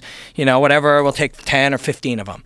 And the guy goes in between, as you know, obviously, in between each of those, there's an entire universe of stuff to do. In between the positions that people already know as positions, entire worlds, you know? Yeah, but Eddie has done a fantastic job of not just incorporating his own techniques, but incorporating other people's techniques into his style as well, and just spent, just like Dwayne, countless hours analyzing positions and using them in the lab, using them in the gym, and using them with high-level guys, and figuring out, like, a guy in his gym will come up with some new variation on a specific technique, and then they'll add it to the rotation, and then they'll drill it, and then they'll try it from another angle, and Yeah, I remember when I was there just that one time, and I had trained with Eddie. We met in Toronto one time. I took him out for a bunch of drinks, and it was fun. He's a really cool dude. It's really cool to have a buddy like that, and have him invite me to his gym and stuff. And he. You know, I got his books, and you know, you see, okay, I understand mission control. Make sure you got the leg locked. You know, the invisible collar, dew claw, all that kind of basic stuff. You read a little bit about his basics. You read a little bit about twister side control and the twister, and then you think you have an idea of what the Eddie Bravo system is if you read that. Like, I thought, well, in the world of guys who know about MMA, I think I know. You take one class with him, you don't know fucking anything. Like, there was something we did from some truck position, and my first curiosity was, I need to know how this guy's brain thinks, like why he thinks how he comes up with this shit. Because there was something that felt a lot like a lockdown position from another angle, upside down while holding a leg. And I'm like, okay, well, his brain. Well, there's a lot of techniques. You can reverse the positions of the bodies and just say, like, well, if I'm on my back, I get a guy with a triangle. What happens if I'm not on my back, but I'm on his back, and I'm behind him, and then can I catch triangle there? Yeah, it's kind of the same thing. The arm is there. Yeah. It's like, remember when Matt Hughes choked out Ricardo Almeida? Yeah, that front choke. And they TP'd up with his head, I think. Yeah. And that's essentially an arm triangle, but it's an arm triangle from a completely different position from a head-to-head position. Yeah. It's a weird thing, but it's the same position. It's still choking off the neck on one side with the forearm, and then with the neck, with your own neck and your own, your own body pressing against it on the other side. And there's that element of wrestling that was sort of a bulldog kind of wrestling kind of stuff. And the then Schultz headlock. Yeah. And the weird, like, to either in the moment or have trained it, either one is amazing, to figure out that the angle of elevating your hips so high drove that extra thing. Like, all those little elements made it beautiful. But you have a black belt under Machado as well? Yes. That's fucking crazy. Yeah, you have a gi black belt and a black belt in the system. Yeah. Well, I started training in '96. Yeah, wow. Wow. And so when you were training in '96, and guys would say, "Oh, there's some purple belt coming through town," everybody was blown away back then, right? Like, was that the level still? No, not in '96. In '96, well, there was a few purple belts. I mean, I started out at Carlson Gracie's. Yeah. So I took one class at Hickson's. See, back then in '96, I didn't know that there was a difference between Carlson Gracie and Hickson Gracie. It was just Gracie Jiu-Jitsu. And the only reason why I went from Carlson's to Hickson's, that Hickson's was all the way across town. Carlson's was like much closer to me. It was like a 20-minute difference in the drive. So I just started going to Carlson's. And that was when Vitor had just made his debut against John Hess. And they were actually calling him Victor Gracie. And I even accidentally referred to him as Victor Gracie during one of the things that I did for the UFC in 1997, UFC 12, when I first started working for him. Babyface. That's fucking UFC 12. Yeah, think about that, man. How long you been doing that? Yeah. I've said this a few times. I don't know if you probably don't realize it, because when you're in stuff, people that are driven don't often pause to look and be proud of what they've done. Maybe, hopefully you do that, but that you actually invented the idea of commentating the sport, which is very different than any other one. And there's so many things that you think are just terms, but they're terms that you said. Do you know what I mean? Things that you said that are common descriptive things, they think they've always existed, but they didn't exist before you said them in a lot of cases. And that's really a wild thing, the influence in how people observe this great sport and how big an influence that is. Well, I definitely don't think about it, but the difference between this sport and a lot of other sports is that this sport, the play-by-play guy is not the play-by-play guy. Right. The color guy is the guy who's the expert, the martial arts expert, essentially has to be the play-by-play guy as well, because he has to break down the subtle nuances of positions to people that are watching at home, especially when it comes to the ground. Right. There's a big issue with explaining jiu-jitsu to people that don't know jiu-jitsu so they can enjoy it, because if someone doesn't know, like, why is that guy hurting? Like, what's going on there? UFC 1, what happened there? Exactly. There's, especially when it comes to the ground game, there's a bunch of positions that need to be illuminated. So when fights are happening, I'm calling, like I'm doing a play-by-play / color job. Like I'm giving, like if you watch boxing, the color guy will say, they'll sort of like give you like an overall assessment of what's going on, but Jim Lampley, who's the play-by-play guy, will explain like the shots that are landing and this and that's going on, and then the color guy will say, well, he needs to do that, or he needs to do this. He says the what, and he says the how and the why. Yes. And when I worked with Morrow, I did a few dozen shows with Morrow, and he explains to you that in his case, he knows it, so he will do the what. And your job is the how and the why. So when you do color with Morrow, he does it old school, which is why he's so natural at boxing. Right. He transitioned into boxing so naturally because he was an actual play-by-play guy. But the odd thing, and I'm a fucking full-on Morrow fan, and he had a huge influence in helping with a lot of stuff, but because if you're a play-by-play guy and you're not really obsessed, if you're not deep into it, you will start to get certain things where you are missing out on stuff. So he might say, he's on his back. Why doesn't he put the hooks in? Well, he wants to ride heavy on the hip. He doesn't want the hooks. He wants to ride, and so you start to sort of project what you think is next. And that's why when you do color, you're saying what is happening and what might happen. Well, there's a difference between Morrow doesn't train. Right. He's not a black belt. He doesn't. Yeah. You have to be. I really believe that you have. Well, I don't know if you have to be a black belt, but you have to be a high-level grappler to understand the nuances. And I think you also should have some competition in your life, some form of it where you understand the psychology behind competing, rising to the occasion, what's going on in that moment. When you see a guy who's breaking, you know, you can learn a lot by watching, but I think doing is really important and critical when it comes to breaking down jiu-jitsu. I've seen, like I was watching a Pride the other day, and someone, one of the guys, it wasn't Boss, it was whoever he was doing it with, was talking about a position, and it was saying that he couldn't choke this guy out because the arm is in on the guillotine. Right. Like, but he didn't know. at one time, guys didn't know. Yeah, but that's hilarious. I know, it's crazy. But what time was that? It was like 93. I know, like, people right? knew in 93 that arm-in guillotines were legit. So, like, watching this was clearly a guy who doesn't grapple. I think it was Quadros. Right. It was a guy who doesn't grapple. He doesn't understand, and he's just going on his limited book of knowledge. But it's not based on, it's not an extensive, comprehensive, like, encyclopedia of training and knowledge and of being obsessed with combat sports. For sure. Chavello I worked with too, and fuck is that guy fun. He's great. He's so fucking fun He's to a great work with. dude, too. He's such a good dude, and he's having so much fun. And trust me, like if Moro hears me talking about him and he thinks I'm being critical, it will hurt him. He's a fucking very tender dude. But I'm not. I think Moro's a fucking genius. I think he's killing boxing. I think he's absolutely killing great. it. He's amazing. He's great at Glory, too. Yeah, he's a good dude. I like Moro. He is. He really and is. he really does love fighting. You know, does. it's just what we're saying is just there's a reality of the difference between a play-by-play guy and the color expert position. Yeah, and that's why he's such a good play-by-play guy, and you know, he can call it. And you're right, the expert color is what's really going on. If you know, if you were in this place, what would it feel like? You know, I think that guy on the couch, he doesn't know what it feels like. Even just have a guy drive his shoulder under your face to turn you sideways, he doesn't know what that feels like. It's fucking terrible. And you got to take care of that before you take care of any other thing. It's and there's certain positions like the Von Flue choke. Remember when OSP fought Nikita Krylov and he choked him out with that Von Flue choke, and like a lot of people didn't even know what the fuck was going on, but.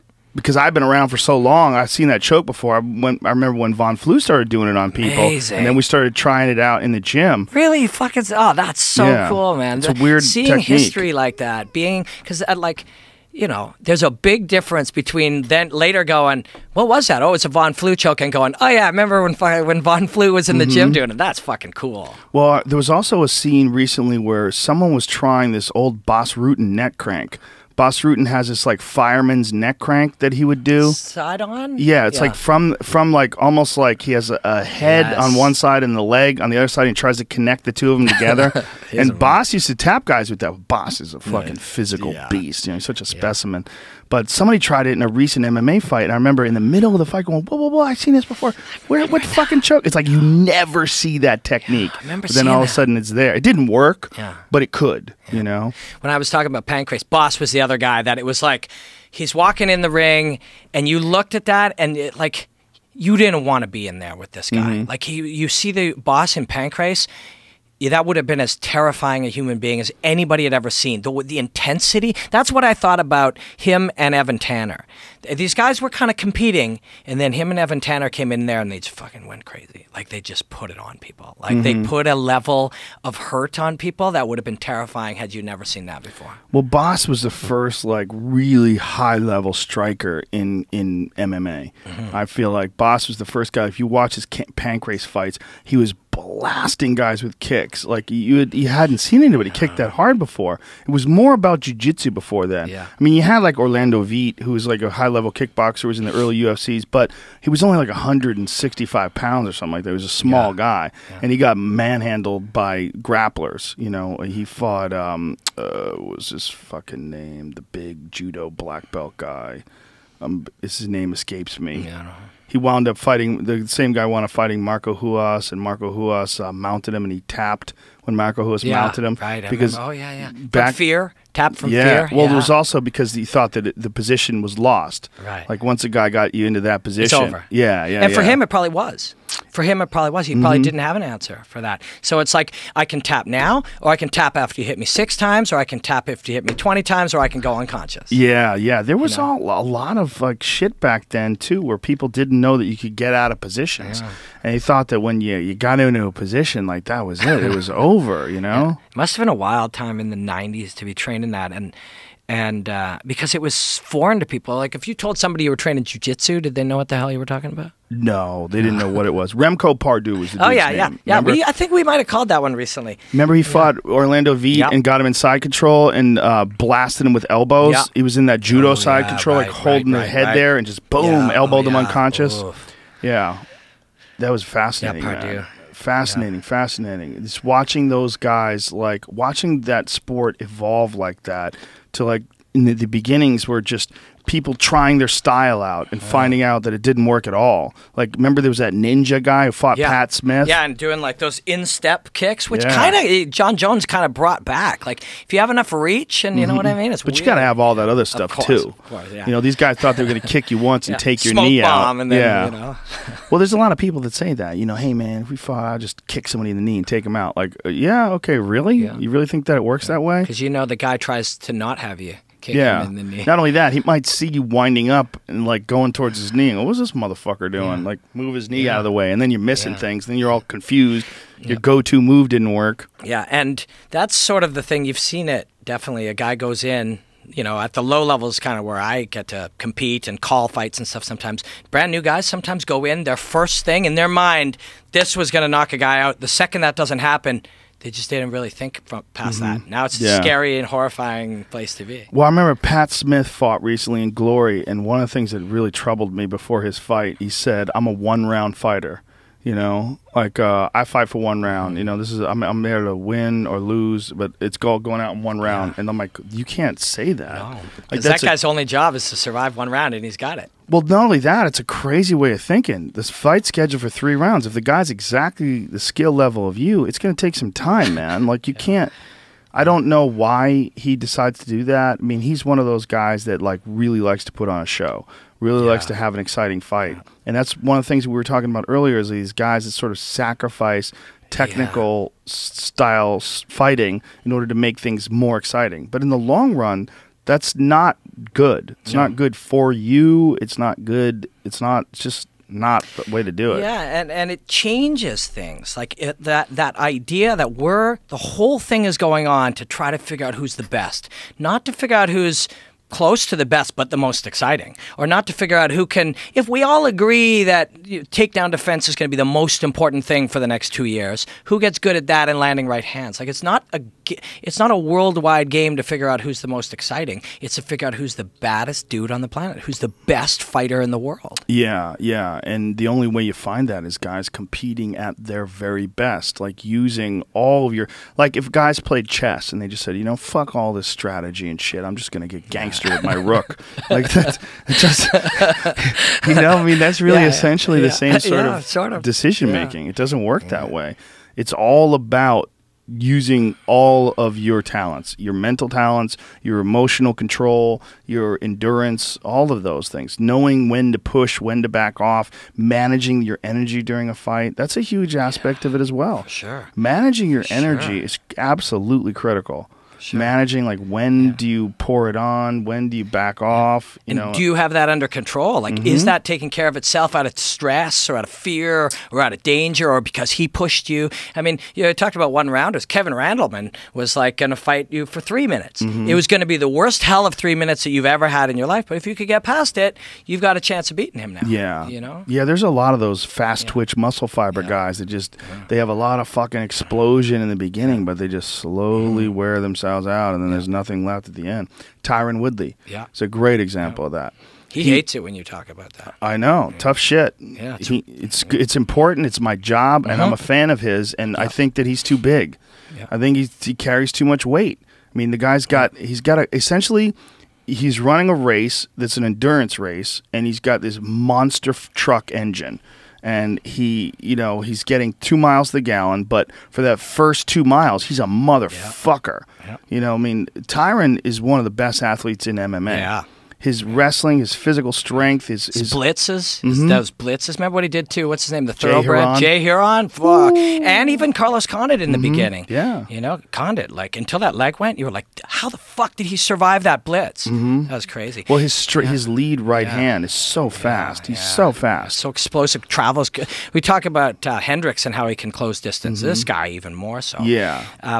But what some, I think, athletic guys will try to do is make it not an endurance sport. They'll make it a sport of sprints and calms and sprints and calms and sprints and calms. And that would be the way to try to be that athlete. We haven't seen anyone make that work, but I think that's what guys are trying to do is, everything is a 30-second on and a 20-second recovery, and fight that way, and train that way and train to recover that way.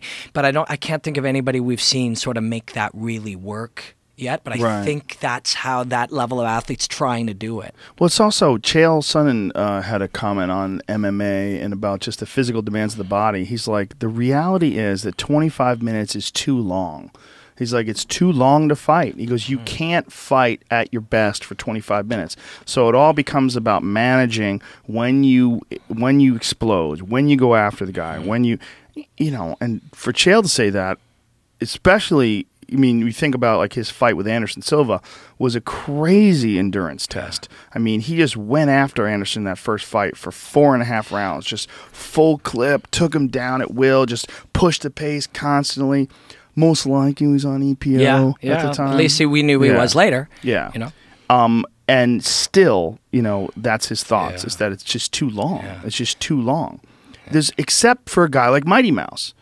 Yeah. Which is crazy. Well, he's 130 pounds, A 125-pound guy does not have the same requirements when it comes to gravity, and there's nothing pulling on him. Yeah. That book I was telling you about that I'm in the process of reading, that Rise of Superman, they talk about how some of these guys in these states, a lot of the analysis is guys in skateboards, the guy in the skateboard who jumped over the Great Wall of China, and guys who are flipping and downhill skiing and stuff, that they start to believe that gravity applies to them differently. You know what I mean? They start to take action as if gravity does not apply to them the same way. I mean, look at these guy jumps the fucking Great Wall of China on a skateboard. Part of his belief when he's in the state to try this is he has to suspend reality to even fucking give that a go. Because any normal person looks at that and go, "There's no fucking way I can jump the Great Wall of China on a skateboard." Wow. But this guy has to put himself into a state where that truth becomes not true. Yeah, fucked That's up, so right? strange. I know, right? How does that work? I don't know. That's so crazy. I mean, but this guy, you'll like the book a lot, man. The guy compares certain psychedelic trips. He looks at how that also alters the brain chemistry, and those times where people are at one with something, where in some ways, reality is just that thing we each have, and yours is different now. Yours is different in the moments where you bring this brain chemistry together in a state of flow. And when you're in that state, your reality is different. And if your reality is different, maybe the fuck you can jump the Great Wall of China. Well, it kind of makes sense, right? Because isn't reality in a sense subjective in that, like, how you feel about a moment changes what that moment means to you, so it changes your reaction to that moment. And I think that, like, those guys that do that parkour, those guys have to be like that too. That is exactly right. I mean, how the fuck do you think you can do that? Those guys are nuts, man. Yeah. But you hesitate for 1 second, you die. And that's the same with those flipping motorcycles. Same with free climbing, fucking mount, whatever. You get it. You create a state where if you do not believe for one moment, you're dead. Not, well, shit, I lost a fight, or oh man, that cost me some money. Death. Yeah. Death. And these guys, and some of them will say, I could spend months learning how to spend 20 minutes of yoga to get a taste of that state for a second, or I can put myself on a rock face and have it for 3 hours out of necessity. Yeah. And that's what some fighters are doing. All the top guys are operating in that state. All of them. Yeah, the rock face thing is really interesting, isn't it? When you see those fucking Alex Honnold crazy fuckers and they climb up these things, free climbing. It's almost like a different animal. Like human animals walk around. Sometimes we swim and stuff. We don't do that. No. You know? Well, he does, but he's a human. I mean, it's essentially like putting your focus into something and taking that something, whatever it is, to the highest level that's possible. and the mind is a big part of it. I mean, he was talking about how when you're rock climbing, I had him on the podcast. He was talking about rock climbing, that when you're doing it, you're really pretty chill. He goes, you don't really feel crazy unless something's really wrong. Right. He goes, most of the time everything is really calm and really chill, and you're just sort of zen, and you're just, this is what you're doing, and you're just going through it, and you're putting the powder in your hands, and you're sticking your hands in cracks, and you're just pulling yourself up. He goes, then you kind of get to the top. Yeah, for hours. Yeah. And doing shit that, in his case, doing jumping shit over that and no one grabbing else something does. with a finger and stuff. Well, I don't think they do that too much. They try to just crawl. You know, I think those jumping up guys are fucking nuts. But it's all levels of nuts. Yeah. You know? Well, there was a piece that they did in one of those television shows where they talked about Alex, where this guy who was also a free climber was like, look, it's not a matter of if he's going to fall. It's a matter of when he's going to fall, and he's going to die when he does. And, this guy's kind of freaking you the fuck out. But then you talk to Alex about it, you're like, man, maybe not. I don't know if he's going to fall. Right. This motherfucker might just keep doing that. I mean, he's a guy, Alex Honnold, that just, that's what he does. Right. He lives in his van. I mean, he's got a van with all these, like, drawers in it. Where this is where I put my toiletries. This is where I put my underwear. He's got, like, this. He has a bed in the back of it. He sleeps in the bed. And then he just climbs everywhere. The guys who get to that point of human performance, there's a level. It's so weird. We discourage obsessive compulsiveness. We discourage it. I'm sure there are damaging things about it. But I mean, you tell me that fucking guy isn't the extremist version of that. Yeah. And yet it's been focused in a way that stretches human performance. Yeah. I think this obsessive compulsive is almost the only way to achieve greatness. Yeah. I don't think there's any other way. I don't think you can be like this really relaxed, like, hey, easy come, easy go, no big deal. No, you have to be a fucking maniac. Yeah. It's all about how much focus you have on that goal, how much intent you have on that action. And if you're not completely obsessed, I've always said that greatness and madness are next door neighbors, and they borrow each other's sugar. Because you don't get there without the other. You have to be. I know when I was competing, when I was at my best, when I was a 4-time state champion in Taekwondo, and I won the U.S. Open and a bunch of other tournaments, I was crazy. That's all I did. Yeah. I would train in the middle of the night because I knew that no one else was training. I used to have the keys to the gym, so I used to go to the dojang, is what the Koreans call it. I used to go there at 2 o'clock in the morning because I had the keys, and I would train knowing that no one else was training.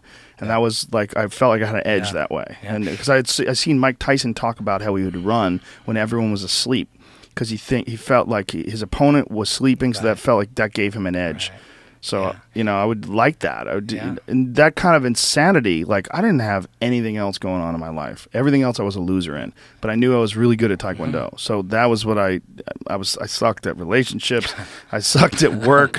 I sucked at school. I sucked at everything except Taekwondo. So that became my 100% of my focus. And I know I was insane at that time. Yeah, I know there was something wrong with me. It was a terrible way to live your life unless that's your only goal. Yeah. The scary thing is, let's say there's, 10,000 guys who are living that way at anything, comedy, fighting, anything. Only one of them is actually. We're going to get the 10,000 most obsessed, and we're going to find out who the very best most obsessed or genetic. You know what I mean? The genetics and the obsession must come together in the perfect storm. Because if you're competing and you have the same amount of obsession as some John Jones character, fuck, that guy's just too goddamn strong, too big. Like, you see guys like get in there with John, and then when John locks up with them and then sends them flying through the air, they realize, there's another level to this thing. When he almost took off to share his arm, that must have been fucking terrifying. He's been in there with Chuck Liddell and every great fighter at 205 pounds over the last 10 years of not losing and training every day, and this guy does this to him? Tears his shoulder apart in the first round with some new move that he had been thinking about doing. John had just been thinking about it. John is so brilliant in his ability to improvise in the heat of battle. Like, he saw that Glover was loading up, so he decided to stand like right on top of him, and then he would anticipate, he would feel him loading up, and then avoid those shots and counter with elbows in tight. And he was fucking Glover up in the place where Glover thought that he was going to dominate. Yeah, and he went in there, and the things that just he never even planned to use, but a lifetime of Greco-Roman playing in there, it all thought, oh shit, I win this position. Fuck it, we're gonna win it here then. Well, that loose underhook, that was what allowed him. Glover had this loose underhook, so John just wrenched it, just yanked on it with the overhook and tore his shoulder up, man. And it must have been mentally freaky too. It's like, what the hell am I in here with? I thought I was just in here with a guy who punches and kicks and chokes like the rest of us. Right. And what is he doing? He's tearing off part of my body. Well, John is just—he's always adding new wrinkles. Like John is one of the first guys to really get good at that front leg side kick to the thigh. I mean, he's real, and even on to the downward body, angle too. It's because scary. he's so tall. Yeah. Well, and also he's shooting down at your knee. And John dropped Vitor with a front leg side kick to the body. Those long legs, man, have such a huge advantage. We only measure reach with with arms in MMA because we have this goofy system where all we do is copy boxing because it's such a young sport. We copy boxing when it comes to reach. We copy boxing when it comes to the 10-point must scoring system. Both things are woefully inadequate when it comes to MMA. But a big one is the reach of kicks. For sure. Because John can kick you from a range where you can't even touch him. And he's hitting you with his best weapon. Yeah. I mean, from an outside distance that he owns. Yeah. And your only way to get past that is to go through that. Come on, it's barely fair. And his legs are so much strong. Everybody kicks harder than they punch. Everybody does. And John's an excellent kicker. So he's out there kicking the shit out of you, and you can't even touch him. And what are you going to start doing? You're going to start doing what Rashad did. Try to clear out of that range. Yep. You can't. I mean, the way to handle it, if it's humanly, mentally possible, is to pass it and get in there. But he's training you. The way you touch an element, you never touch it again. He's doing that with his fucking kick in front of you. Also, I think it's fascinating that John is now at this level where he's been the champion for several years now, and he's very confident. And he's also used to these championship contests. He's used to the bright lights. He's used to the big event. It becomes a part of his he understands that experience very intimately. So when he gets in there, his championship fights with a guy like Glover, this is the big show for Glover. Holy shit, this is it. And for John, like, here we go again. And here we go again is very different than, oh my God, this is it. Here we go again is a much more comfortable place. Because every other time I've been in this place, I won. People went crazy. I made a bunch of money, and I got even bigger. Oh, I'm in this place again. Okay. Yeah, and I love that his attitude after the Gustafsson fight.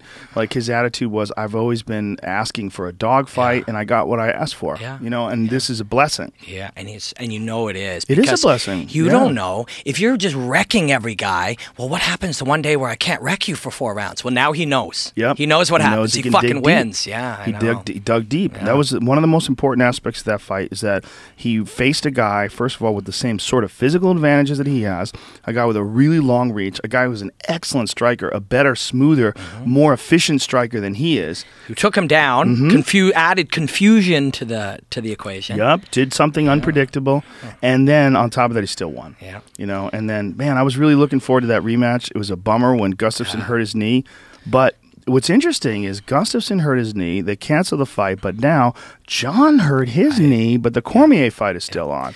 Yeah, well, it's run by commerce. Yeah. Right? I mean, we have to. We're in the business. What's I don't the own bigger the fight? UFC. What's the bigger fight, though, in your opinion? Well, I'm more interested. They're both pretty fucking good. They're both pretty fucking good. They're both pretty fucking good. I think they're both 10s. Yeah, Cormier is so fascinating because we haven't seen it.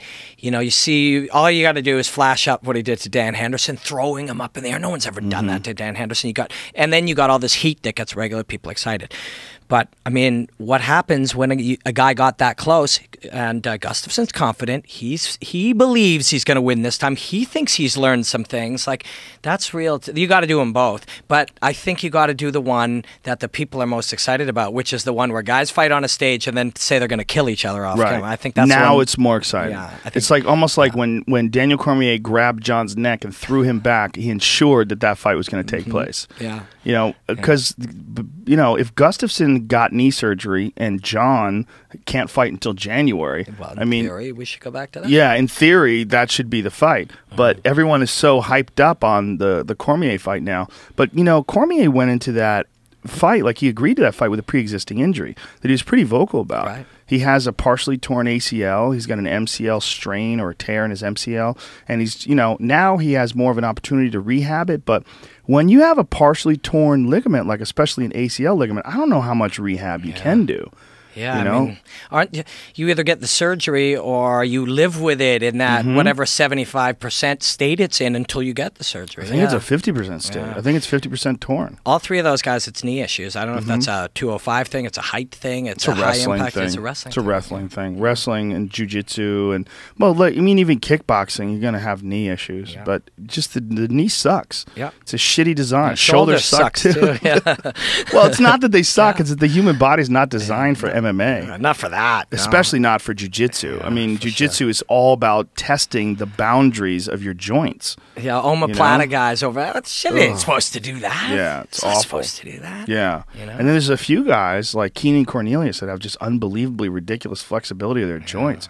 Like, what is that from? Is that from straining them all the time and testing pushing them in the it, gym? like, you know, pushing the limit. Yeah. Like, in theory, how do you stretch your neck? You add those circles if you're, you know, or you stretch your lip or whatever. Right. Can we do that with ligaments and soft tissue? I guess they can. But look at Royler Gracie when he fought Eddie. I'm going to tell you something. I've been in that position before. You know, that is a brute. When Eddie had that leg and he was twisting Royler's leg like that, that's called the vaporizer. Yeah. It is an unbelievably painful position. I do not know how Royler didn't tap. Yeah, mental. I don't think that was some biological thing he's altered. I think that was a guy just saying, my life depends on, you know, his reputation, who he is as a person, his business. All of those things depended so heavily on him not giving into pain. And I think he was capable of doing that. But he has a history of having incredibly flexible joints. Like when he fought Sakuraba had him in that deep Kimura, and the referee stopped the fight, and he was furious. Yeah. He's like, I'm fine. Yeah. Like he had his arm like cranked up behind his back. You know, first of all, it's crazy when you think of the fact that Royler Gracie fought Sakuraba, and Sakuraba fought Vitor Belfort and Vanderlei Silva. Like, think about the difference in size between those guys. I mean, incredible. Yeah. I mean, just unbelievable. He won the fucking Abu Dhabi's at 145. Yeah. You know, how the and fuck? Fought those giants, yeah. How the fuck? That was another time, and I mean, I love hearing stories from guys that were around in the early days when they're like, yeah, well, you know, we drove 9 hours because they said we were going to have an MMA fight, and we got there, and they said, well, your opponent's not here, you got this guy, and it's like, I weigh 140, he's 175, they're like, close enough, fight him. Yeah. You know, that's how it was. And, well, who is that guy? Where does he train? I don't know, he just got out of prison. Or do you want the bouncer? I mean, and that's who you fought. And these lunatics on the front end of the sport were driving around for $100, spending $300 to get there, not knowing. I mean, you didn't know if a guy knew the death touch or something. You didn't know if there was. You didn't know if there was some other thing he could do. Yeah, like, people believed in the death touch back then. What if they knew it? There's people still teaching that stupid shit. I know. And there's people out there that are also still teaching, you know, what we do works on the streets. Yeah. The streets are very different. What you do is a sport. Yeah. That nonsense drives me fucking bananas. Yeah. I was on the Opie and Anthony show, and they used to have this guy that like did their security. He was this fucking fake karate guy, and he would always talk about like street techniques. What we're doing is all about street defense. And I go, let me tell you something, dude. What works on trained killers is the best shit. Yeah. All this nonsense about like street techniques, like you're gonna do that and do this, and that's gonna work better, and you're gonna fucking death touch somebody in their solar plexus and go after their pressure points. Bullshit. Yeah. It's all nonsense. Yeah. You know? And if you try to bite somebody, let me tell you something. If a guy gets on top of you and mounts you and you just bit him, he's going to fucking kill you. Absolutely. He's going to take your eyes out. He's going to kill you. He's going to break your jaw. He's going to tear your arms out of their sockets and leave you a cripple. And that a guy could do that. For sure. And if you get all this street shit in your head, it's dangerous. But if you train Sistema or Krav Maga or whatever, and you're up against some dumbass, it'll be valuable. Sure. But if you're up against a trained fighter, you're going to be in a lot of trouble. But you should always prepare for a trained fighter. And that's the difference between like these street systems versus real MMA. Like real MMA is the stuff that works. It's the best application the human body has when it comes to using your body in a combat sports scenario. It's the best. Yeah. That's the reason why you don't see kung fu in MMA. I mean, Roy Nelson jokingly calls himself a kung fu fighter, and I know he has actually done some kung fu training, but the reality is Roy's throwing a fucking heavy overhand right, for sure. And he's got a black belt in jiu-jitsu to back it up. Yeah, exactly. And I mean, hey, if for whatever reason you like wearing a kung fu outfit and doing all this stuff, it makes you feel good, fucking go train it for sure. Yeah. But don't try to tell professional athletes and people who analyze that all day, every day, that this thing is going to be the thing. Because why the fuck isn't George St. Pierre using it? George used to, he told me one time that he said it, and I'm sure it happens to you a lot too, that people will come up to him and say, hey, George, you know, you do really good, man. Hey, we should train together. I have Kung Fu studio down the street, you know, and they would literally, I could teach you some shit, and really literally believe that when they're talking to the greatest fighter in the world at the time, that they got some secret shit back on Saint Denis Street in Quebec, in Montreal, that he could teach George St. Pierre. This guy really fucking believes that. They really believe they got some death touch they're gonna pull out, and George is gonna go, "This is going to change my whole career. Thank you for teaching me death touch." That shit's got to happen to you too, right? Oh yeah. Well, there's always some guy that says that he has some new thing that no one's ever seen before, or he has his master can't be defeated, or there's a bunch of knuckleheads out there, man. There's a bunch, but George is an amazingly patient guy. I've seen George deal with a lot of fucking people. He's one of the nicest guys that's ever reached like a super high level of any combat sport. And really open-minded. Like, he'll listen to, I've seen him exchange techniques with people. I saw him do the turning sidekick with him, and he had his knee low. Yeah. He was using his knee low. And without question, he trained fucking Taekwondo for 10 years, competing all over. That's how you do a turning sidekick. Yeah. And he understood that. Yeah, well, it was that was a weird moment because John Donaher, who's a friend of mine, was talking, and we were out to eat after a fight, me, him, and Eddie, and he said, do you guys know any good Taekwondo guys? George wants to work on the mechanics of his spinning back kick. And I said, this is going to sound so stupid, but I have to say it. Like, I have a great spinning back kick. Like, my spinning back kick, I really know how to do it better than anybody. And, you know, you say that, and people go, get the fuck out of here. But, I mean, you're a fucking lifetime martial arts expert. I mean, why the fuck can't you say that? Because I'm a comedian and a fucking commentator. I'm not a fighter. You know, I mean, those days are long gone. Yeah, but that doesn't mean that a lifetime mastery of a technique isn't... You know? That's true, but so many people have ridiculous egos. There's so many, and I'm not going to name any names, but I know a lot of guys that are involved in the same sort of thing that I'm involved in, and they'll tell you that they're great, and then you train with them, you're like, oh, fucking Christ, I'm wasting my time. So I had this moment where I was like, tell George if he wants to train out. And then Eddie told him, like, dude, seriously, you got to see this guy kick. And I'm like, this sounds so stupid. Like, no one's going to believe me. And so then George showed up. So I was hoping, you know, when George showed up, like, that he wasn't like, okay, come on, show me. You know, this is stupid. Why am I wasting my time? But he was focused. Well, once I kicked the bag once. And then he went, oh, shit. Like, this is real. And then you could see, like he got this, like, I'm actually going to get something out of this, as opposed to, like, I'm just being nice to Joe because we're friends, and I'm going to go humor him, and, you know, he's going to throw some pussy-ass kicks. And, But when he saw me kick a bag, you know, when you kick a 200-pound bag and it goes flying, and then it puts it in your head, you go, oh, I get it. I get it now. But it was his open-mindedness was so impressive, because I wouldn't have listened to me. I would have been like, bitch, get the fuck out of here. Like, George is going to give you advice on your job.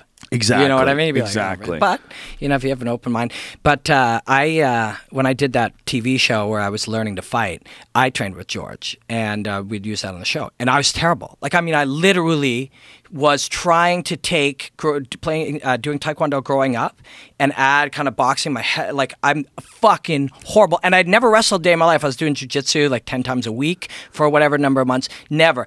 And that will forever. People will just put that on and go, holy fuck, this guy's terrible.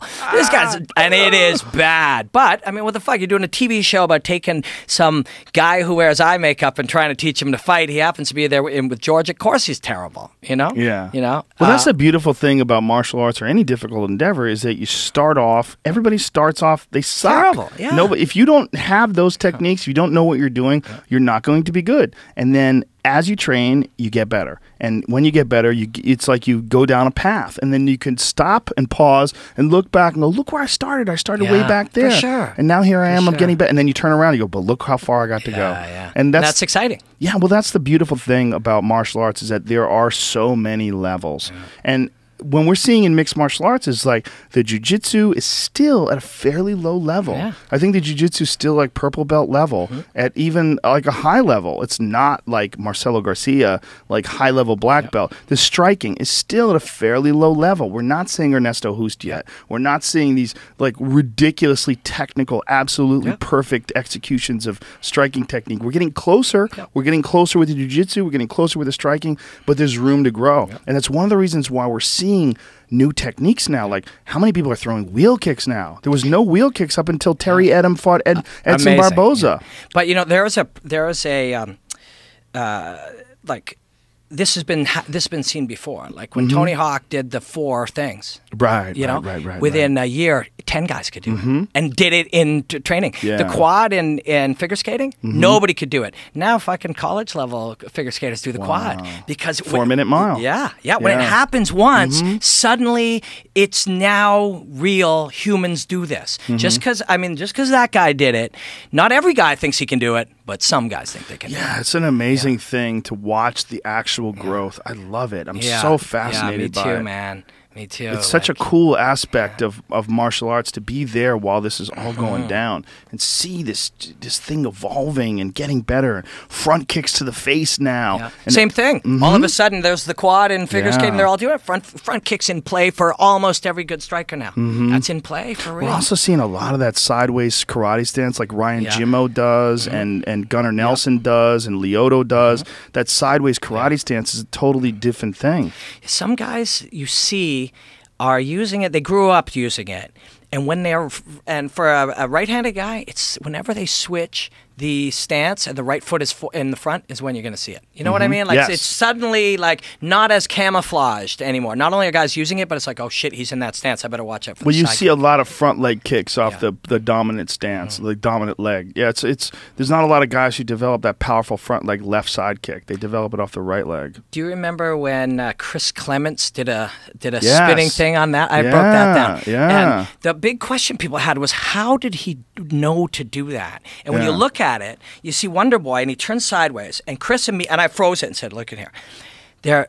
This is a moment. Chris grew up doing Taekwondo. Chris is a traditional martial artist as well, so he knows when this right leg comes forward and the stance is distributed this way. Either a side kick is coming or a hook kick is coming, or a round kick, front leg round kick. And it was the hip was flared enough that it was probably you didn't. It was the round kick wasn't as in play because of the position of how far his shoulder or hip was. So then we freeze it and say that's what he knows. He knows from a lifetime of that both of those are in play. Now let's watch. He throws the side kick and go freeze. Now, Chris in his mind would know if this still happens, the next option, since he's just given me a side kick, his point is hoping to drop my hands and hook kick me in the head. When he saw that happen, there was a little flare of the hip, and his brain goes, oh yeah, that's coming. And then he timed it on the hook kick. Yeah. But it was his ability to kind of see the future. You know what I mean? Exactly. Like he could see, and we predict the future all the time. When you go to open a door handle, the reason if it was really hot or if it was spongy that you'd be surprised is because your brain was predicting what a door handle would feel like. Yeah, and that's what you were talking about earlier when it comes to pattern recognition. That's a big thing with pattern recognition. Yeah, it is. Yeah, and it's definitely what guys are playing with. Like, do you know Adam Zuchek? He trains Sarah Kaufman, but he's also kind of a secret weapon for Greg Jackson. He's up in Victoria, BC, and he sends guys up there to do certain things. He's very talented. And we were talking about after Sarah's fight, Kaufman's fight, her last one in Quebec City, she was throwing a lot of off-tempo things, which he taught her because she's a dancer. Right, so he can work footwork off time and different rhythms with her. But he was also talking about pattern recognition and how him and Greg Jackson, that's one of the things they're on heavy, is training you to expect certain patterns, chunking those patterns that your brain anticipates and then giving you a surprise. And that's on the front end of some of their thinking right now. Oh, it's so fascinating. Fuck yeah, man. So and cool. What's so cool is when you have that many great minds doing it. Now you got one of these guys thinking that, but you got Dwayne over here fucking thinking this. You got and Matt now Humes over there, and there's all these different guys in there. Duke Rufus is in Wisconsin, and he's looking at it and trying to break it down. And then put them against each other, and the lessons that we learn there everybody's going to go back in their labs and prepare for the next one. Yeah, amazing stuff. Yeah. Dude, we're out of time. Yeah, but this was a lot of fun. Yeah. Thank you, Robin. A lot of fun, man. Really, thank you for having me. It's a real thrill, and thanks for digging my stuff. Thanks for I sharing appreciate that you're doing it. I really appreciate you man. doing the podcast, too. And we got to do this again, man. I'd love How to. often are you in L.A.? My wife's working here right now, so I'm visiting a little bit. She's in theater. So not all that often, a couple times a year, but I'd love to. I'll come back. I'll bring some beer. We'll do it again. We'll do it again for sure. Follow him, Robin Black MMA on Twitter. And where can people see the videos? Yeah, check out Fight Network. FightNetwork.com. We got some stuff, but Fight Network is a 24-hour television station. It's in Canada, and it's now in New York, New Jersey, Connecticut, Texas, and it's on Roku, and you can call up any cable provider and say, I want Fight Network, and it's a 24-hour fight channel, and that's where I'm at. Beautiful. All right, and thanks to our sponsor, thanks to LegalZoom. Go to LegalZoom.com, enter in the code word Rogan in the referral box at checkout to save yourself some cash. Thanks also to NatureBox. Go to naturebox.com/Rogan. That's naturebox.com/Rogan and get 50% off your month's first box. Thanks also to Onnit.com. Go to ONNIT. Use the code word Rogan and save 10% off any and all supplements. All right, we will be back in about 20 minutes with Scroobius Pip. Much love. See ya. Take care. Big kiss. Mwah.